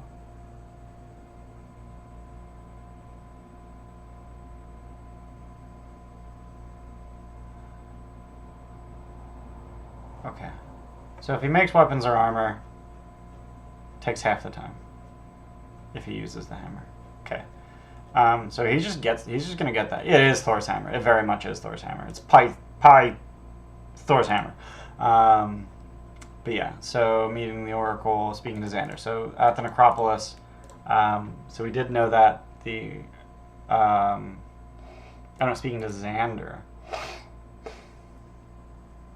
What did Versi tells the Vashwan swear an oath? Vashwan's fame armor located in the Tomb of Xander. Okay. So yeah, we knew he had to go to the Tomb of Xander. Cool. So mostly what I'm looking for is things that the players know from Versi that I might not remember. But Vulcan can forge the unfinished weapon once the fires of the Mithril Forge are relit. When the weapon's complete, Vulcan sends a Keladone to deliver it to the demi-god. He could get that so early if they just beeline the Mithril Forge. Wow. Demigod eventually discovers their mother's a prisoner in Hexia's lair. I don't know how they're going to find that out. I'll have to figure that out. So, Necropolis of Telamok. I don't need to know that just yet. Meeting the Oracle, meeting Demetria. That's if they go to the Mossy Temple. The Gifted One. A week after receiving the locket, the Gifted One's grandmother will speak through it. Cool.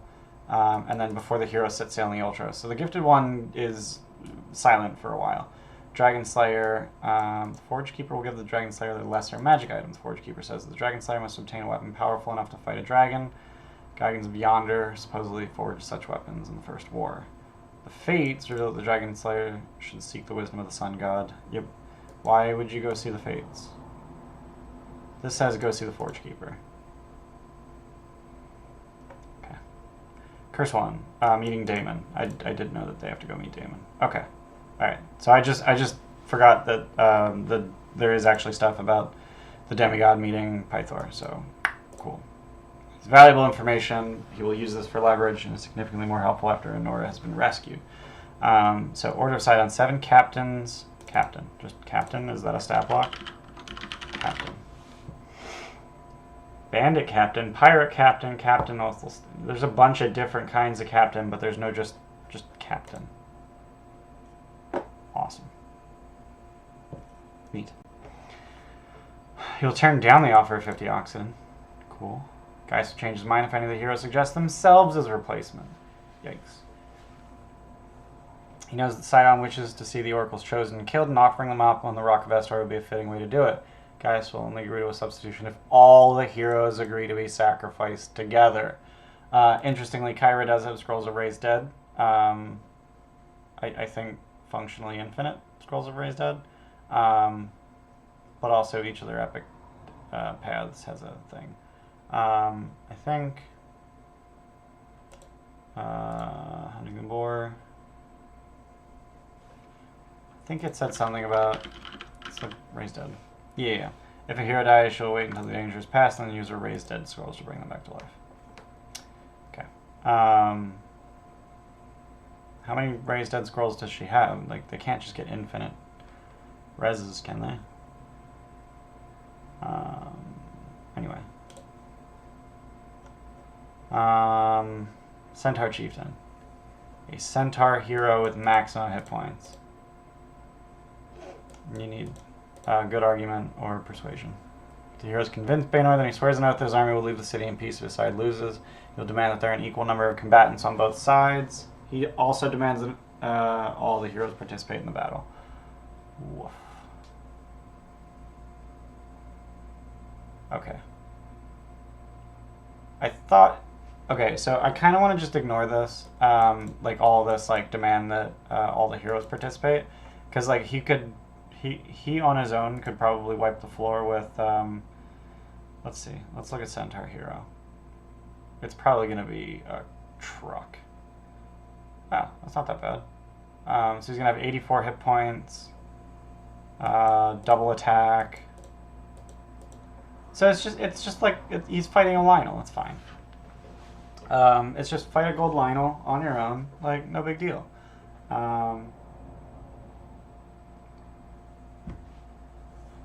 If he throws enough nat 20s at it, then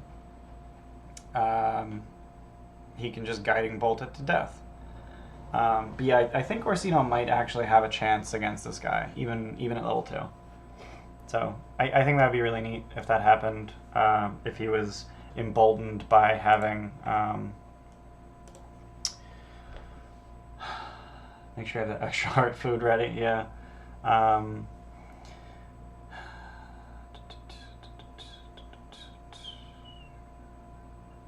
If you step away from the rock, the city will suffer the wrath of Sidon.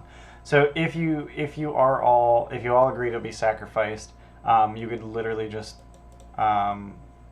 murder your way through the harpies. I'm guessing they take your weapons and shit. Shackles may unlock with a successful DC 15 dexterity check. Easy peasy, yeah. They can also be destroyed by attacks. Far side of the river, 12 Centaur, who will not intervene. 10 minutes after the chain, 3 harpies begin the circle. Won't use their songs, but they'll hunt the heroes. If any of them leave the rock, they use their luring song to lure them into the depths of the river, where they'll swoop down and kill them. 20 minutes after the heroes are chained, 2 basilisks will emerge. The basilisks have already been killed in escape. Nothing appears. The harpies, the centaurs, and the Order of Sidon will become increasingly agitated as they wait for the basilisks. Eventually, the harpies will swarm down in a fury and try to kill the heroes. If the heroes survive until sunrise, then Gaius and his captains will grudgingly allow them to go free. Terms of sacrifice have been met, even if the Titan himself is infuriated by the outcome. So I think the most likely way out of this is to decide to all be sacrificed, and then you just need to survive until the morning.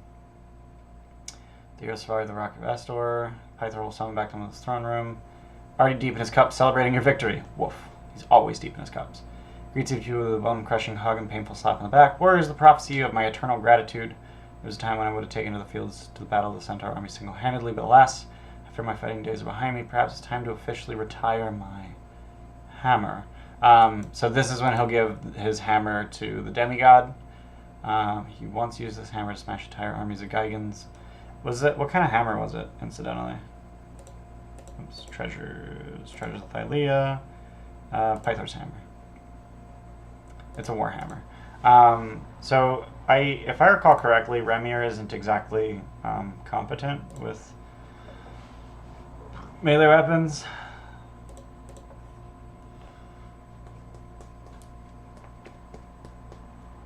He's a big centaur boy, but he only got 10 strength.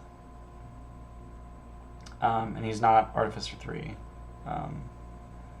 So, woof. Alright. But, once they finish their first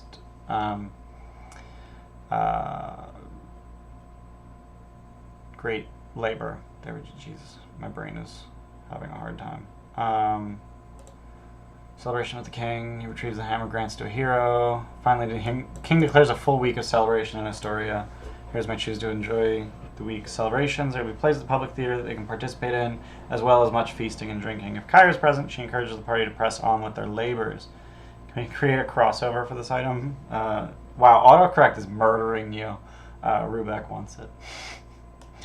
So the Mithril Forge, I think, is probably the least likely one for them to go to.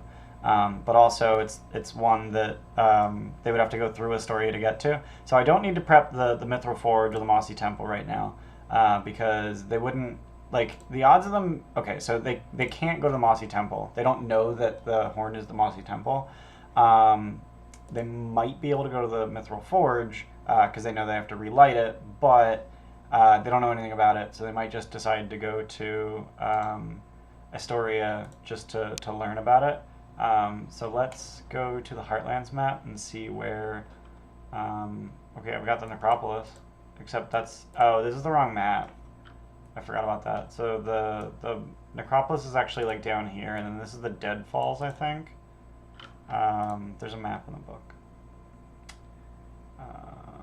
should be in Chapter 1. Here we go. Yeah, so this is the Great Falls of Archelon, the Necropolis of the Telamok down here. Mossy Temple's down here. So here's the Necropolis, here's the Mossy Temple. Where are...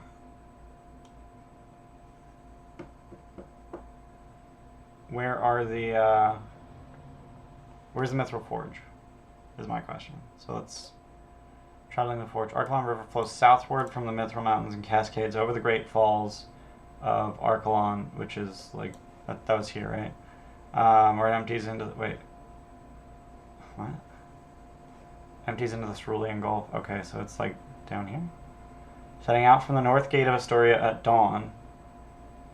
Here's my fallen abandoned road through the steppes to reach these falls by dusk. Okay, so this is the falls. Right. Oh my god.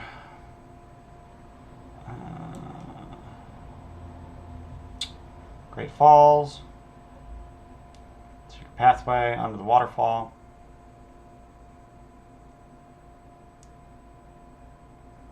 Troglodyte caves.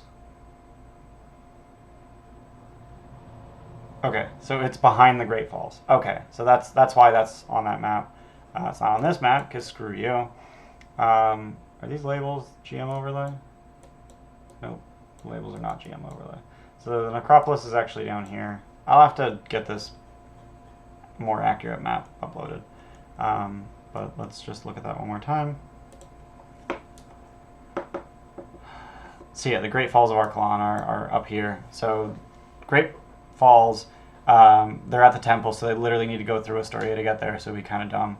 The Necropolis, they could beeline, but I think that's unlikely. And the Mossy Temple, they literally can't beeline because they don't know that the horn is there. So the only thing I really need to prep now is the Necropolis in case they decide to beeline the Necropolis. Because they know where it is, they know that it's a place they need to go, so it's possible that they just decide to go straight there. So, Telamok is a sacred site built along a canyon in the Mithril Mountains. The mountain and its ruins are named after the ancient dragon lord, Telamok. Cool. Ancient time-worn bridges cross a vast mist-shrouded chasm to cliffs where the entrances to tombs and crypts are located. This is a place of death where no living being stirs. The ruins are covered by a thin layer of snow and ice, which absorbs sound and enshrouds the area in an eerie silence. So one thing that I do want to look up is they're supposed to get a burnished dragon lord coin. Browse. So let's, oh my god, view homebrew magic items. Burnished. Nope. Okay, cool. I was hoping that someone would have already homebrewed the burnished coin thing. Burnished dragon lord coin. Wondrous item, very rare. This burnished golden coin carries the face of Xander Horath on one side and the engraving of the legendary ship Ultros on the reverse. Coin emits a faint golden light. Anyone who possesses a Dragon Lord coin can understand the Draconic language. So they need one of these to pay Damon for entry. So we're just going to create one real quick. It's super easy. So we're just going to create. It doesn't actually do anything, so I can just create from scratch. I don't need to. So burnished Dragon Lord coin. Magic item type is wondrous item. Rarity is very rare. And then I literally just copy this description.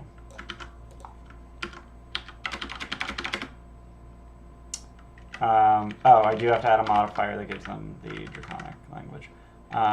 So the only thing that's italicized is Ultros. So let's hit create magic item. And then modifier type is language. Modifier subtype is Draconic. Save. Save changes. And now I've got a burnished Dragon Lord coin. And if I just get rid of edit, okay, that's cool. So if I go to my homebrew creations, should be on the first page because it starts with B. Here it is. Let's click into it, and boom, cool beans. So when my players get it, they can actually add it to the character sheet because I've put it in D&D Beyond, and they have access to all the stuff that I've made. So that's something that they get at the Temple of Versi. So like that's super early in the session, or like probably halfway through. I will point out that I'm prepping probably like 4 times as much content as the players are going to see. But the thing is, what they see is not set in stone. They might see this, they might see this, they might see this. So I have to prep all of it. So normally what I like to do whenever there is a choice for my players to make, I like to end the session right at that choice. But I'm pretty sure that the choice is going to come like halfway through our allotted session time. So I don't want to force them to make a choice and then end the session short. That would suck. So I'm just gonna figure it. Like I'm just gonna deal. So anyway, when describing the journey to the Necropolis, you should emphasize the silence. The snow absorbs most of the sound. The skeletons and specters make no sound when attacking. Damon does not speak. The only creature in the entire Necropolis that speaks is the Minotaur Graxus. So how does Damon communicate things to Scorpius? I'm not sure. So this is another epic path thing that the players might see next session. The Necropolis was built to house the remains of the Dragon Lords who came to Thylia 5 centuries ago. Xander, first and greatest of the Dragon Lords, is buried at the center of it. In addition to the Dragon Lords, the skeletal remains of Balmithria, the Silver Dragon, are entombed here. This city of the dead is regarded as a sacred place, forbidden to anyone except other Dragon Lords. It is guarded by Damon, a lich. He was Xander's friend and the most powerful wizard of his day. Since he achieved undeath, he has seen all of his friends pass into the afterlife. Now make sure no one loses the city's treasures. One of the party's great labors requires them to recover the armaments of the Dragon Lords. Xander's armaments are still located in his crypt. The axe of Xander and the shield of Vulcan have been looted by the Minotaur Graxus, while the breastplate of Mitros is still in the corpse. Breastplate of Mitros? So these need to be renamed. So it's not the shield of Vulcan. It's the shield of Sybil Corax, and it's not the breastplate of Mitros, it's the breastplate of Balmith. Wait, breastplate of Mitros. But no. Balmith. I'm gonna look at these. Breastplate of Mitros.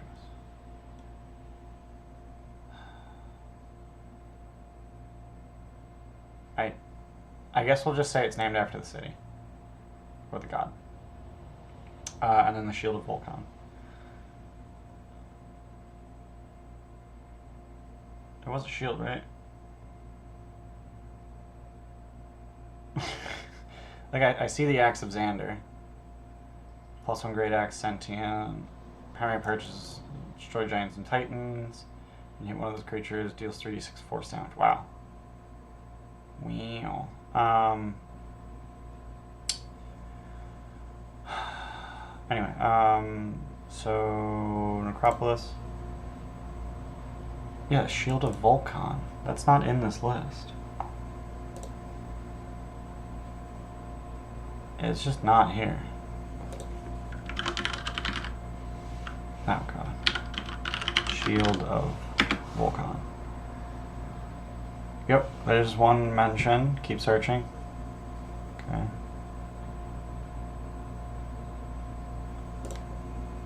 God damn, it's called the Golden Shield of Vulcan. That's obnoxious. Golden Shield has a lion on the front. 3 times per day, user can cast Thunderwave as a bonus action. Neat. Mighty Roar of a Lion. Lion carving will animate. Severed head of any medium or smaller creature can be attached by wedging it in the lion's teeth. You can spend an action to activate the head and gain the benefit of one of the creature's traits for 5 rounds. Spellcasting won't work. The ability can only be once per day. Wow. That's cool.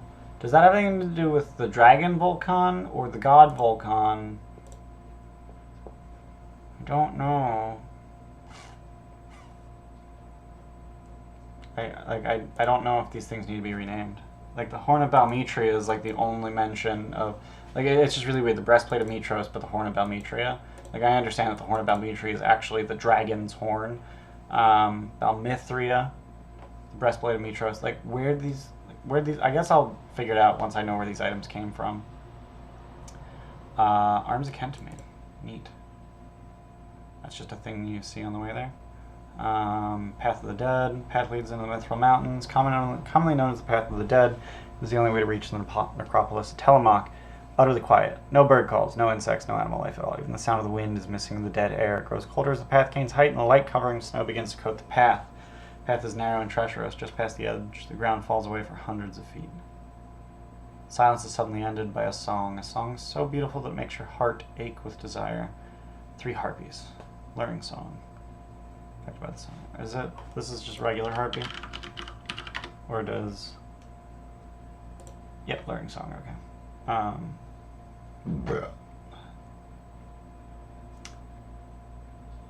Incapacitated, ignores the song for more than 5 feet. Move towards the harpy. Woof. Doesn't move.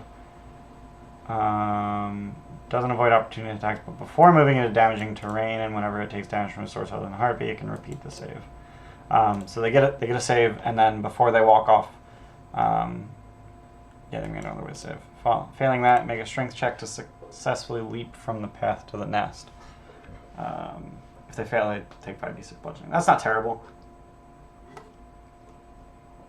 Like it says, hundreds of feet. They fall to a ledge below, it's fine. Valley shrouded in mist. Empty living creatures. Mountain is surrounded by deep valleys that are forever shrouded in mist. Valleys are empty. Patrol bay. Those who died in the construction of the Necropolis. Anyone climbs down, swarmed by undead things. Cool.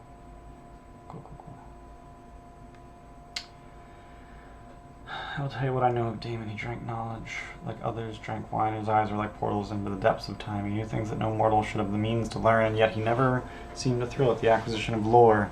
In the end, when Estor took the Old Trost to wage his final war upon the Titans, I think Damon knew that it would spell the doom of our sacred order. But with Xander gone, who could stop him? Woof. The ancient Necropolis stands before you, awe-inspiring in both size and splendor. Although ice and snow obscure the details, its magnificent pillars and statues surround a massive stone structure. Between you and the Necropolis is a vast canyon spanned by 3 stone bridges. 2 of the bridges are apparently broken and unusable. Although the bottom is cloaked in mist, you can see a number of bones scattered among the rocks below. The canyon is shrouded in an eerie silence. The only sound that can be heard is your feet crunching through a light layer of frost and snow on the paved path. So these 2 are broken and useless, and then this one's still good. Bone skeletal figure stands at the center of the bridge. Okay. Entire cloak covers the figure's thin frame and obscures its face. I think I'm going to play this guy like Red Skull. I think that's going to be cool. Red Skull in Infinity War and Endgame. So he's just going to know shit.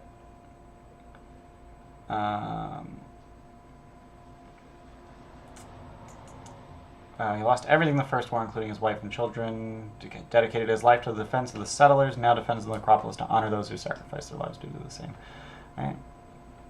He's now a lich, and this is his lair, and he would be an incredibly difficult opponent. Yeah. No shit. You can use spells such as Hold Person and Wall of Force to prevent a battle.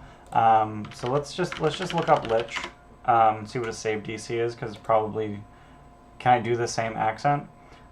Hilariously, earlier today while I was working, I watched Captain America: The First Avenger, so Red Skull's voice is like very fresh in my head, but I don't think I could do the accent.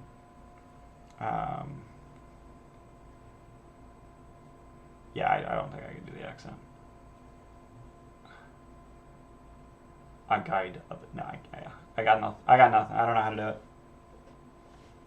Hugo Weaving is really, really good at acting, and I'm not. So hilariously, like Hold Person, Wall of Force, he doesn't have those. But the reason I wanted to look, his save DC is 20. So if he just casts like a 7th level Hold Person, I'd be like, except that I'm pretty sure I made half of them Fae, so they're actually immune to Hold Person because they're not humanoids. Does he have Hold Monster? He has Dominate Monster. Jeez. Pang the Lich. You'll only use the Wall of Force. Also use non-lethal spells such as Hold Person, Paralyzing Touch. Fuck is... Ah, right, okay. Flight of the Necropolis will be targeted. One creature that Damon allows to pass at will is Graxus. If the cursed one is present, Damon recognizes them and gives them a lost family heirloom, a gem of brightness. Ooh. He also tells them they must seek the Lotus Witch. Yep. You see 12 tomb entrances carved into the cliffs, each marked by 4 stone columns. To the north is a great white marble mausoleum the size of a small palace. Close to the mausoleum's entrance is a 13th tomb, much grander than the others, standing alone in a rocky outcropping away from the cliffs. So got 1, 2, 3, 4, 5, 6, 7, 8, 9, 10, 11, 12, and then the 13th, I guess. Okay. Let me take a look at what I have for a map in here. Here's the Necropolis. Whoa, this is huge. Oh, they rotated it. I mean, that's super convenient, in fact. So we've got, hey man, said he was in the middle of the bridge. So, yeah, we got just a buttload of different tombs. Cool. See many bodies lying upon the icy paths that wind around the ruins. You gotta get running? Alright, that's cool. Thanks for being here. Thanks for watching. We will, yeah, you'll see me on stream tomorrow. I'll be streaming tomorrow. The session that I'm prepping right now is actually tomorrow at 4 p.m. EST. So 19-ish hours from now. The Necropolis is a dangerous place, and many of the threats are too great for low-level characters to handle. Woof. Desiccated bodies lay outside many of the tombs, looking as if they were ripped apart by some beast. What are my players supposed to do here? Necropolis. Tombs are built into cliffs about 15 feet high. Most of the tombs have 4 marble pillars set into the cliff face. Pillars are entwined with dragons. Each tomb entrance is sealed with a chiseled marble slab. DC 25 strength. Which no one can do because they don't have +5 strength. This is really cool art. This is really cool art. Like, that's Damon. Like, that's actually Damon. Cloak. Golden runes traced upon hems. Yeah.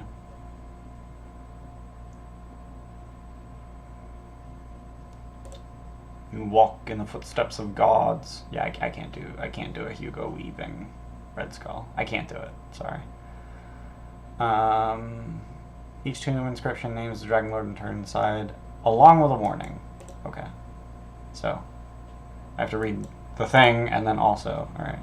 Tomb and Tiers. Each tomb is a resting place of one Dragon Lord. Their name, epitaph, and the warning are inscribed on a marble slab. Each tomb is 15 by 15 foot chamber, and each contains a 5 by 8 foot rectangular marble sarcophagus. Early Dragon Lords were buried with mithril and adamantine, but after the mithril mine was closed, the ores became rare. Later Dragon Lords are buried with bronze. Alright, Telamok. Telamok will rise as a white. 66 hit points, breastplate with shield, strength 20. Wow. This tomb is not consecrated. Does that mean that you don't get the Curse of the Grave Robber?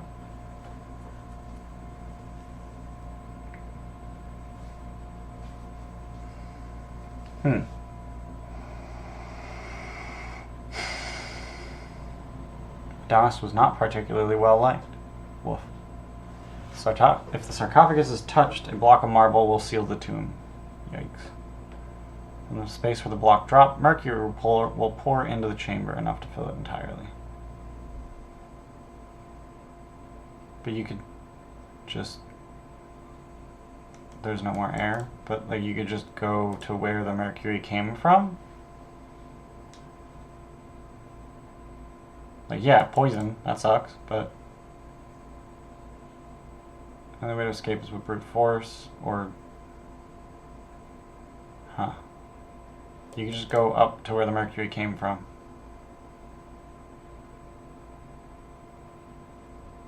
Huh.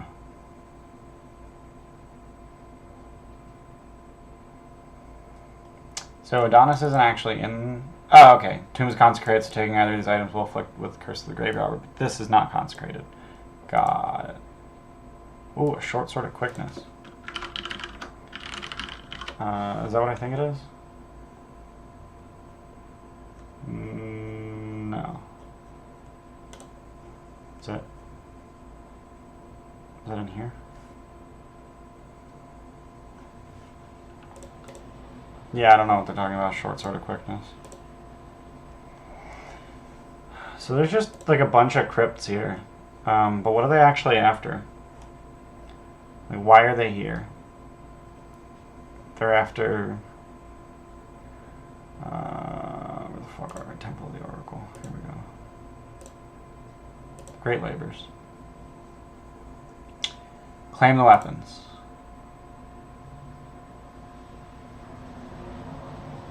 Weapons of the first Dragon Lords. Tombs were built to house the remains of the Dragon Lords. Okay. Alright.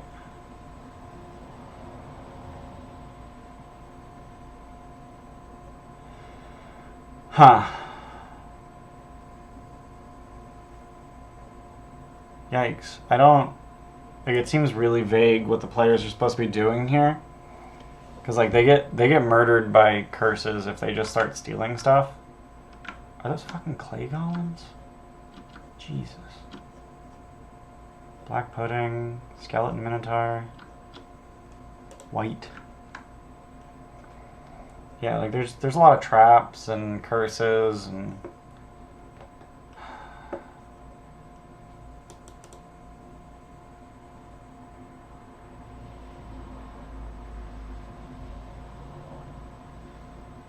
Estor sarcophagus is empty.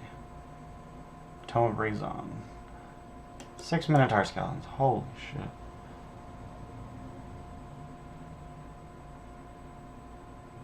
Largely responsible for the defeat of the Minotaur armies, and our tomb is guarded by Minotaur skeletons. Wow. So this is consecrated. Mithril Copus, +1. That... Okay. I don't think mithril weapons are a thing.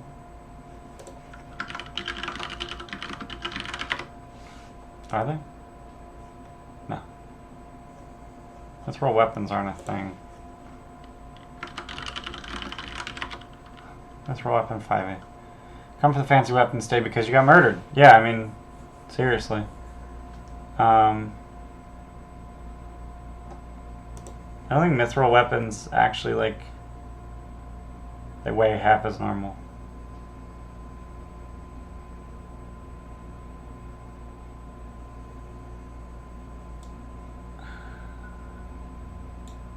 Yeah, Cosmo was the firstborn son of Rezon. Succeeded Xander as the leader of the Dragon Lords. Tomb is not consecrated. Tomb Myrto. Grandson of Adonis.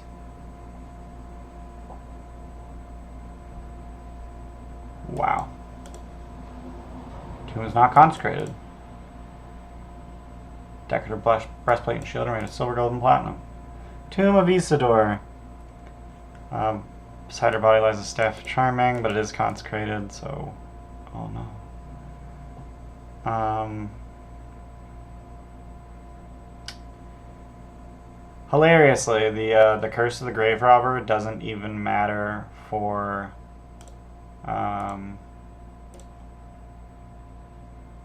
Yasena, because it's literally like you can't eat, and you get exhaustion because you can't eat, but she doesn't need to eat, so she's fine.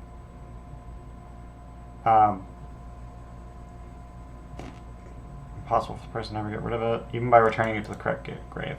That's cool. Breastplate +2. Wow, this tomb is not. So they can get a +2 breastplate here. Without getting a curse. Breastplate. Which is 14 plus dex max. So this would be 16 plus dex max 2. So that's effectively plate mail. That's really good. But how would they know if it's consecrated? To Dorian. Last of his family take up the mantle of Dragon Lord. Adonis is a Nordagon, right? Yeah. So it's Adonis. So Orsino, who is Adonis, has a lot of kin. Damon resealed the tomb, but he could do nothing more. There's no treasure. Okay. Tomb of Gregor. Tomb does not have marble pillars. Gregor of the Horath family was never found. His tomb was prepared, but always empty. Cool. Nicholas Phobos, blessed of Sidon. He was the very last of the Dragon Lord. He ruled and died a century ago, though the order had long been corrupted at that point. In his lifetime, he swore fealty to Sidon as a symbolic gesture of peace. Earning the blessing of the Titan, the Order of Sidon modeled themselves after his example. Yikes. Sarcophagus is protected by magic, and anyone touching it must make a DC 15 Charisma saving throw, be teleported to Sidon's throne room in Praxis for a minute. Wow. What the hell? Why? Jesus. The Tomb of Balmithria. So that's... Okay. That's probably the one that they actually care about? No.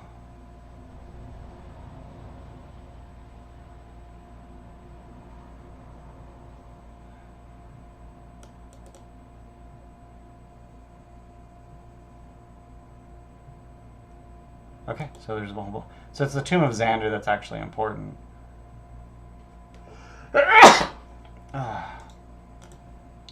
Bless me. So which one's the Tomb of Xander? I guess 16. It's not like numbered here. That's okay. Tomb entrance 16. So heroes must enter this tomb to claim the armaments of the Dragon Lords. Are they supposed to know that? Does Damon tell them that and I missed it? Damon.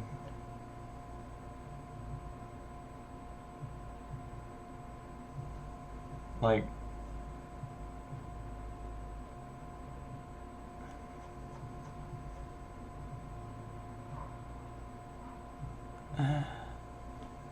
I don't really know. Damon curses the survivors to live forever as guardians in the Necropolis. When these Minotaurs die, they return as undead skeletons. Graxus refused to share the fate of his kindred. He murdered them all just to be safe, and he continues to stalk the region searching for fresh meat. He despises Damon, Xander, and all the Dragon Lords. Cool. Minotaur hero uses a shield, desecrated the Tomb of Xander by plundering the axe of Xander and the golden shield of Vulcan. Oh, now it says golden shield. The axe is dull, while the shield is dented and pieces are missing. They don't have magical properties, they can still be used as normal non-magical items.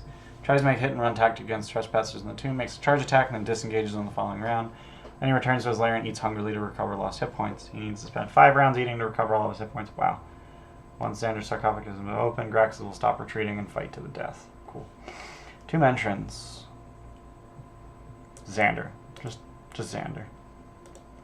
4 lesser tombs are adjacent to Xander's for his closest companions and friends. Each one marble, blah, blah, blah. 3 names. Aetius, Pericles, and Eustace. Last tomb is unlabeled and empty because it was built for Daemon but never used. Neat. Inside the 3 tombs, the bodies of Aetius, Pericles, and Eustace are all equipped with steel breastplates, shields, and short swords. That's neat. They're made of steel. Hall of Xander. So it's a hallway. Stone archways. Here, let's move to the Tomb of Xander, which is misspelled in the page name. So Area 17 is like an actual. Mosaics illustrate the history of Xander and the Dragon Lords who came to Thylia. Great kings and queens granting Xander ships and money needed to embark on a great voyage. 5 dragons. Discovery of Thylia. The War of Conquest against the inhabitants of Thylia. Catacomb maze. Big old maze. So I've looked at this maze already, and the funniest thing is that if you just hug the left wall, the only dead ends you'll run into are ones that you can immediately see from, like immediately. So if you just go left, left, left, you see this dead end immediately. You go left, you see that dead end, you see that dead end, and then you immediately get to here, Area 20, which is the false tomb, whatever. And you keep going, Area 22, Chamber of Supplicants, which is just a bunch of skeletons and stuff. Keep going through. You go up to this corner, you see it's a dead end. Turn around, left, trap room, and then the actual Tomb of Xander. Done. This rectangular room has a high ceiling, sculpted walls, and a flagstone floor. A mangled skeleton lies near the entryway. The walls are embellished with rows of screaming stone faces. The far end of the room features a pair of heavy bronze double doors. 2 skeletons are sprawled on the floor in front of the doors. The bones are partially crushed and their armor is mangled. Trap triggers with more than 300 pounds of weight have gathered in the room. Bronze doors are barred from the other side. That's cool. If it's triggered, the doors will become unbarred, but will still be stuck and require a strength check to open as discussed below. Yikes. It's a lot of just stuff going on here.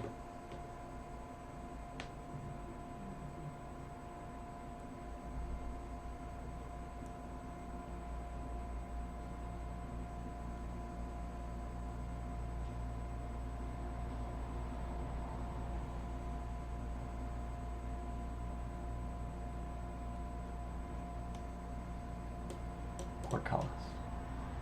Initiative 20 the first round, and Portcullis descends in the entrance. But it's only 300 pounds to trigger it, and we literally have players that weigh more than that. Area 21 is Graxus's lair. Okay. But if they go right, like, there's just literally nothing to the right. But if they go left and then right, they can run into a bunch of skeleton minotaurs. It's kind of boring. There isn't even a room number here. Oh, no, that's 19. Okay, let's look at 19. Skeleton minotaurs. Bones in the center of the room suddenly begin to twitch. Invisible forces pull sockets back into joints. This dungeon feels a little weak. Not gonna lie. Seems kind of weak. What's in Area 20? False Tomb. Sarcophagus is a mimic, and the rug is an animated rug. Neat. Okay. Nothing of value here. Lever at the back resets the trap in the trap. Screeching sound of metal against metal. Okay. How far is it? Like, if someone gets locked out of this room and they remember the lever, how far do they have to run? Jesus, that's far. Yeah, if someone remembers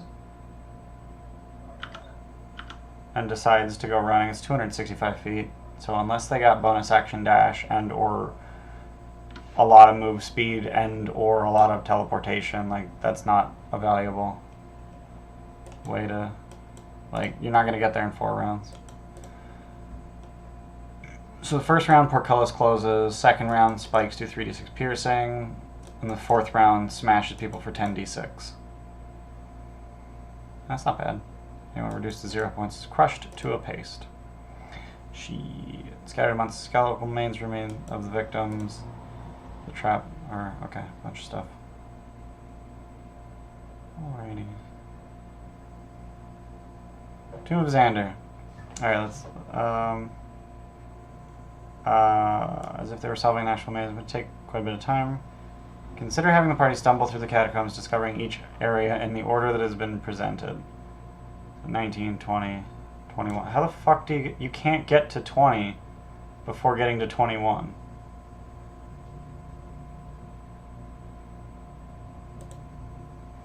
Really? Really? I'm very disappointed in this area. I have long since decided that mazes are not fun in D&D. There's no good way to run them. I've tried probably a dozen different ways to run a maze, and there's just no good way to do it. I don't think mazes are good, and then the fact that there's just some actual problems with this particular maze. So if the players do beeline this and they get here next session, I'm just going to run it as written. But if I have time, I am going to try and figure out how to do this better. I do not like this, like, at all. That's a big yikes. I think I've read enough to... Great Hero, Xander the Conqueror, Xander the Murderer.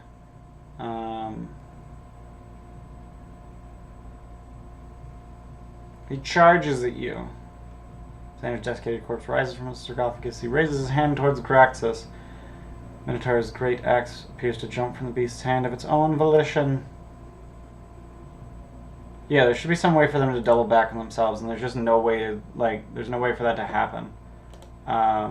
Like, there's no cycles, which is, like, that's what makes a maze, like, that's what makes you have to map a maze, is the ability to have, or the fact that it has cycles. There's no cycles here, it's just a fully branching path.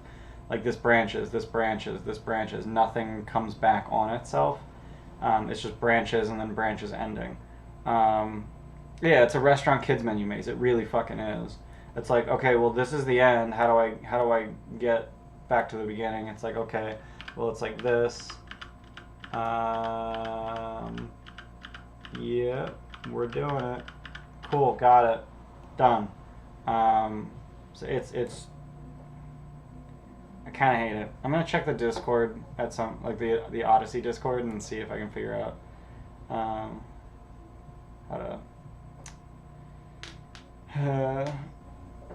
to fix it. His weapon he can only use his gore attack. Xander's a white. He has the breastplate of Mitros, but the armor is badly dented. Jesus.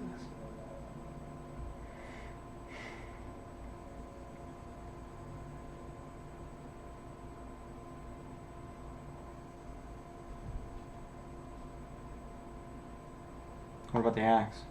So he has the breastplate, he took the axe.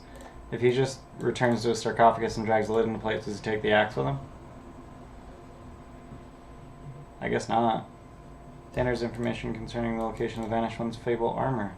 You speak to this hero. He also carries 2 crowns of the Dragon Lords, which he awards to the Vanished One and the Gifted One, both of whom I have, so I need to remember that. This whole dungeon's rough. So, off stream, I'm going to do some research and see if I can figure out how to fix this. If my players just get here, I guess you'll see the results of that research. But I doubt that. I kind of doubt that. I think they're going to go to Estoria. And then if so, I'll re-prep this. I'll figure it out next prep stream. So thank you for being here. I didn't intend to spend 2 hours prepping, but I guess I didn't realize that I had like 40 pages of stuff to get through.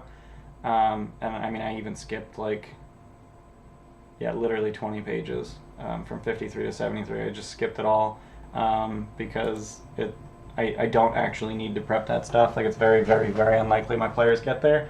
And if they do, I'll just run it cold. It's not the best thing to do, but it's kind of better than prepping it 5 weeks in advance. I'm not super jazzed about, prepping something and then my players don't get there for a long time. But if you're interested to see how the session goes, join us tomorrow at 4 p.m. AST. We're playing Odyssey of the Dragon Lord Episode 2, Versi the Oracle. And then if you want to see more of our content, on Sundays we play Curse of Strahd. So this Sunday is Episode 3. Thank you for the schedule. Hey, thanks for following Fang TV. Now that you're following, you'll get notifications when we go live. Thanks for the schedule command, Jay Miller. Always a pleasure to have you. It's either you or Shadows generally. Saturdays Odyssey, Sundays Curse of Strahd, 1 p.m. And then we have DM Prep Thursdays, Fridays, 7 p.m. and Last Call on Wednesdays at 7 p.m. Last Call's our talk show podcast kind of thing. Thanks for being here, and we'll see you guys next time. Bye!